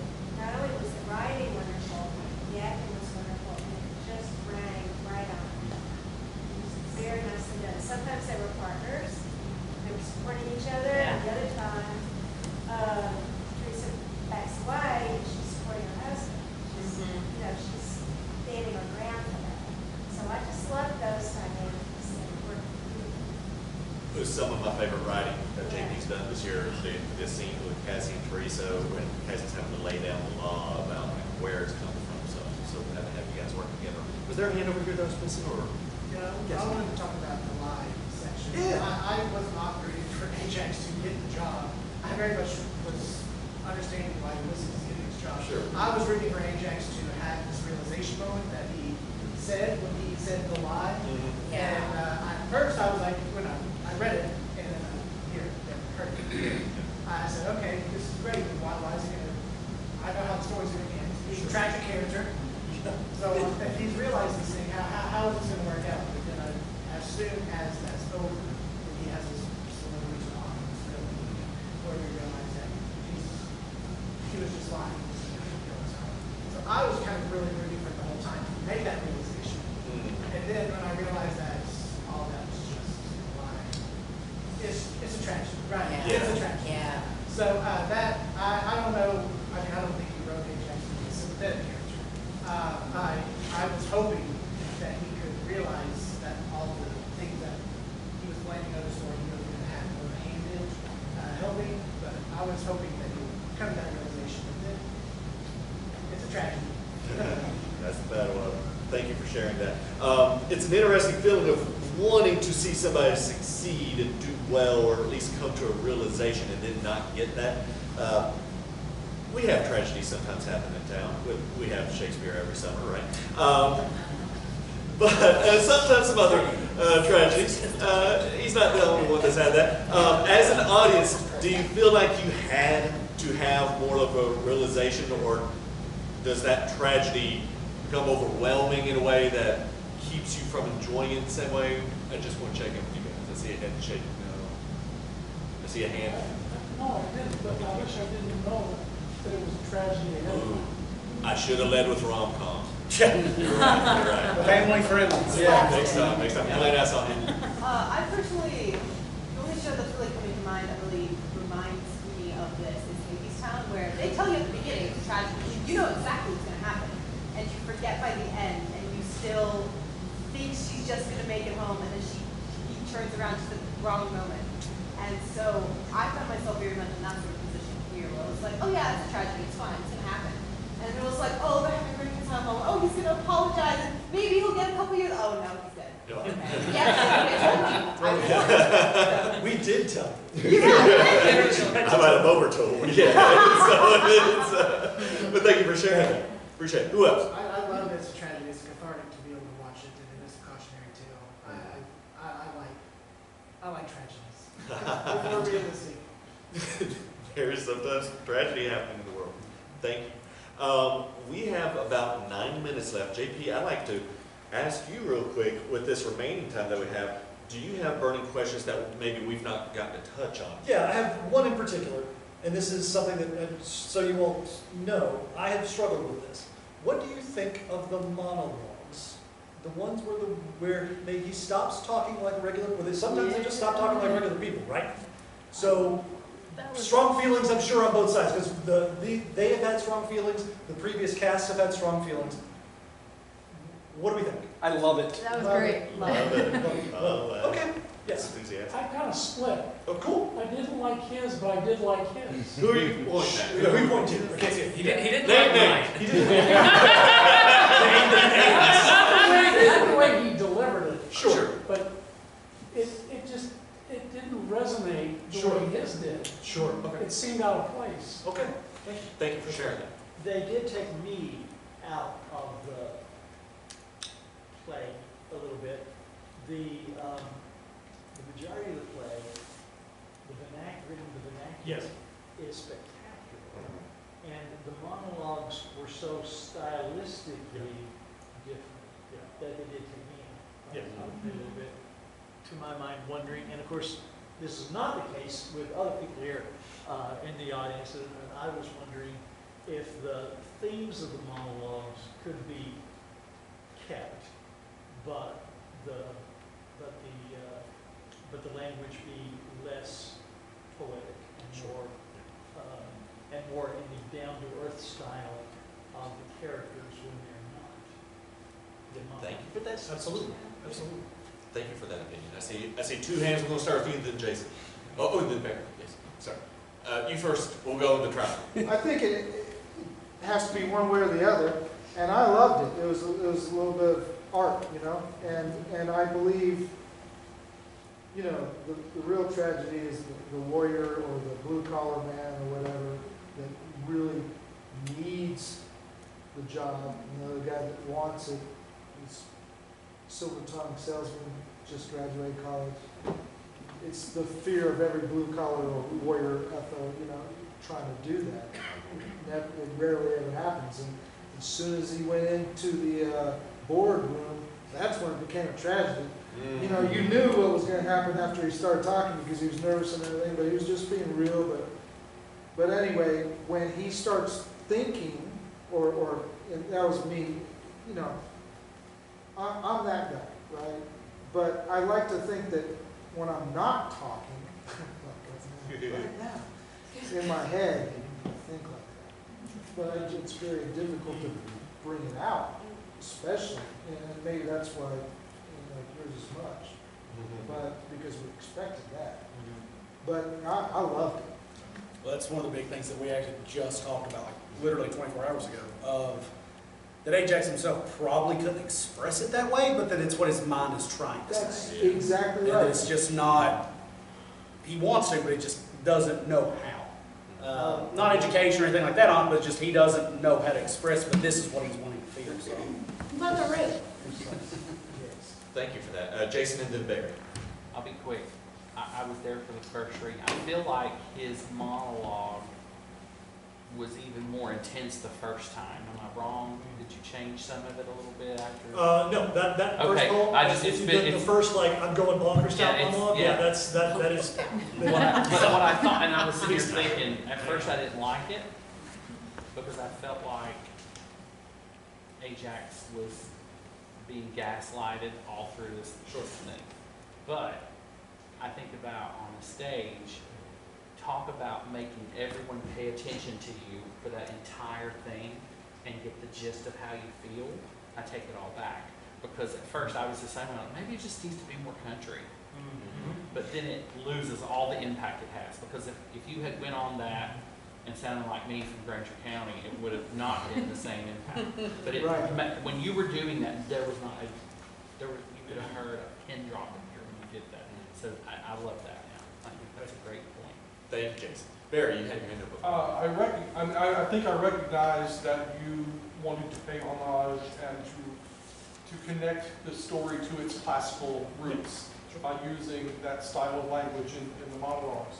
I was trying to think of an analogy of going back and forth from the very contemporary style of language to the very classical style. And to me, it was almost like, all right, I'm hearing this next section of the play in a foreign language that I know, but I have to translate sort of in my head. And so that took me out a little bit, because I had to shift gears and go to a different listening style and a different comprehension style between the two different styles. And I wonder if maybe bringing one up maybe bringing them both to a more of a middle level, a more of a similar level, whereas the contemporary dialogue is not quite so contemporary, and the classical dialogue monologues are not quite so classical. There might not be that shifting gears to get between them. I don't know if that was something that you intended for us to, oh wait, we have to stop and really understand that this is a classical story, or if that was your intent. Yeah, and it's not about the fact that it's a classical story, but it's the technique that's being utilized there, right? The idea is that the theater term is alienation, right? So you're in it, and all of a sudden this thing happens, and you've got to go, I'm an audience member watching this thing, and I'm going to listen to what's happening right now. And it's an old technique that is that. There is that grinding of the gears for a second while you shift. At least that's what I hope happens, right? There's this beautiful language that comes out, but it's designed to pull you out just long enough to really, you have to listen. You have to listen to these words in particular. And they're not words that normal, regular people would say. I don't know anybody that talks like that. But I mean, and so if that works and if that doesn't, that's sort of, but you're getting at it exactly, right? Like whether or not, I think some people go, not that, I don't want that. And some people go like, yeah, I'm down with that. So and I'm open to it being a range of things, as long as it isn't just like, get them out of here. I really like the concept of the fact that inner monologues have different, we don't think the way we speak. Yeah. And for the most part. Yeah. And that the way that when we have our own inner monologues, when we're thinking to ourselves about whatever problem we're going through, it's a different process. And for a character to express that verbally to an audience, whether they are talking to themselves or not, it's a great way to understand a character better, because they're not going through that dialogue filter. This is unfiltered, how they think, how they are speaking to themselves, doing it a little differently, I think is a really interesting way to express an idea. Thank you for sharing that. Celeste, you have your hand up, and then I'm going to get to our last two questions for the evening. Because I do think that it's a strong, specific artistic choice for the script, I would actually say rather than draw it back at all, I would add more. I think that the first instance of it comes when he's going to Bonkerstown. Yeah, Bonkerstown, yeah. And that felt late in the story, so that's why I felt like it drew me out of it. I didn't expect it at that point. So it felt like a late addition. I felt, you know, the prologue was such like I was almost shocked that that was so contemporary sounding, because I expected the prose right off the bat to be so lyrical. And so I almost just think get more in the beginning to just hint that this is something you're going to see later. That will almost give more of a. Thank you for sharing that. So we are at our last two questions. We're at 10 o'clock, and I really appreciate you guys. I just want to make sure I give a final space here on each side of the table here. For this side of the table, I know we've had a few people that have not had a chance to speak up yet. Marissa, Cameron, Amy, Chip, if you guys have anything you would like to share, just like to give a final chance here before we go to the last question. It's okay if not. I think a lot about for Ulysses, about like the mythological Ulysses, about the way his like self-centered ambition kind of gets away from him constantly, and so that was kind of where my head was at with him. Like, he's not necessarily malicious. It's just, you know, the things that he wants kind of become the most important thing, and he's kind of blind to the side effects of it. But I appreciate that, like in this, Ulysses, the mythological Ulysses always felt kind of inhumane to the people around him, and I feel like in this, it's almost like, you know, the first time he's like forced to face, like, I've created issues that need to be fixed, you know, and I think it's great that he does it and he can't, you know. I think that's interesting. Thank you for sharing that. And so the last question then, I'm going to bounce it back to the audience. We've talked for 45 minutes or so. Really appreciate you guys sticking around. If there's something that we've not gotten to touch on yet that you've just been waiting to say, this is your chance. We've got time for one comment, maybe two.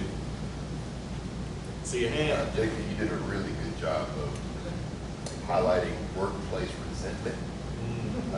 I think we've all experienced that at some point, whether you've been there longer, you're more tenured, the new person comes around, you don't get the acknowledgement or the praise that you deserve at your job, and how it leaks in the family.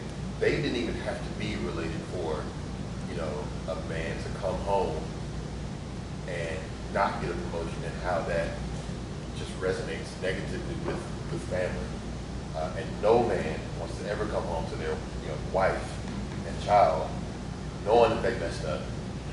They will lie, and it's very painful. I've never had to do that. I've never had a wife or a child or anything, but it's the worst. I know why you lied. I would have done the same thing. You did a good job of just highlighting that. To those who are lucky enough to never have worked in an environment where you just want to gnaw your teeth, good job. That was great.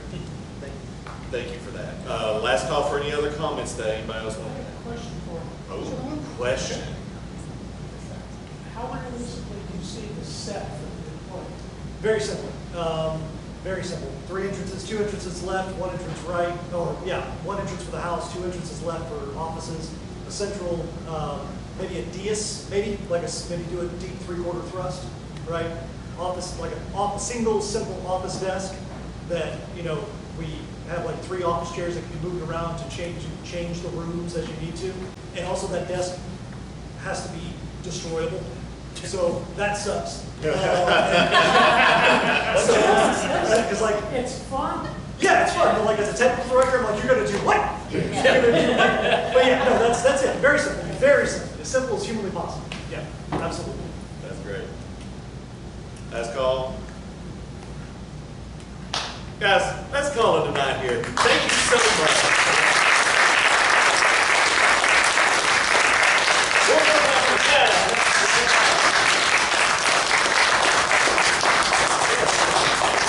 I appreciate that. I think that was very funny to me. Yes. It worked out. Keep in mind that Next Round Productions is accepting applications if you're interested in this process. Do it. Work with that guy.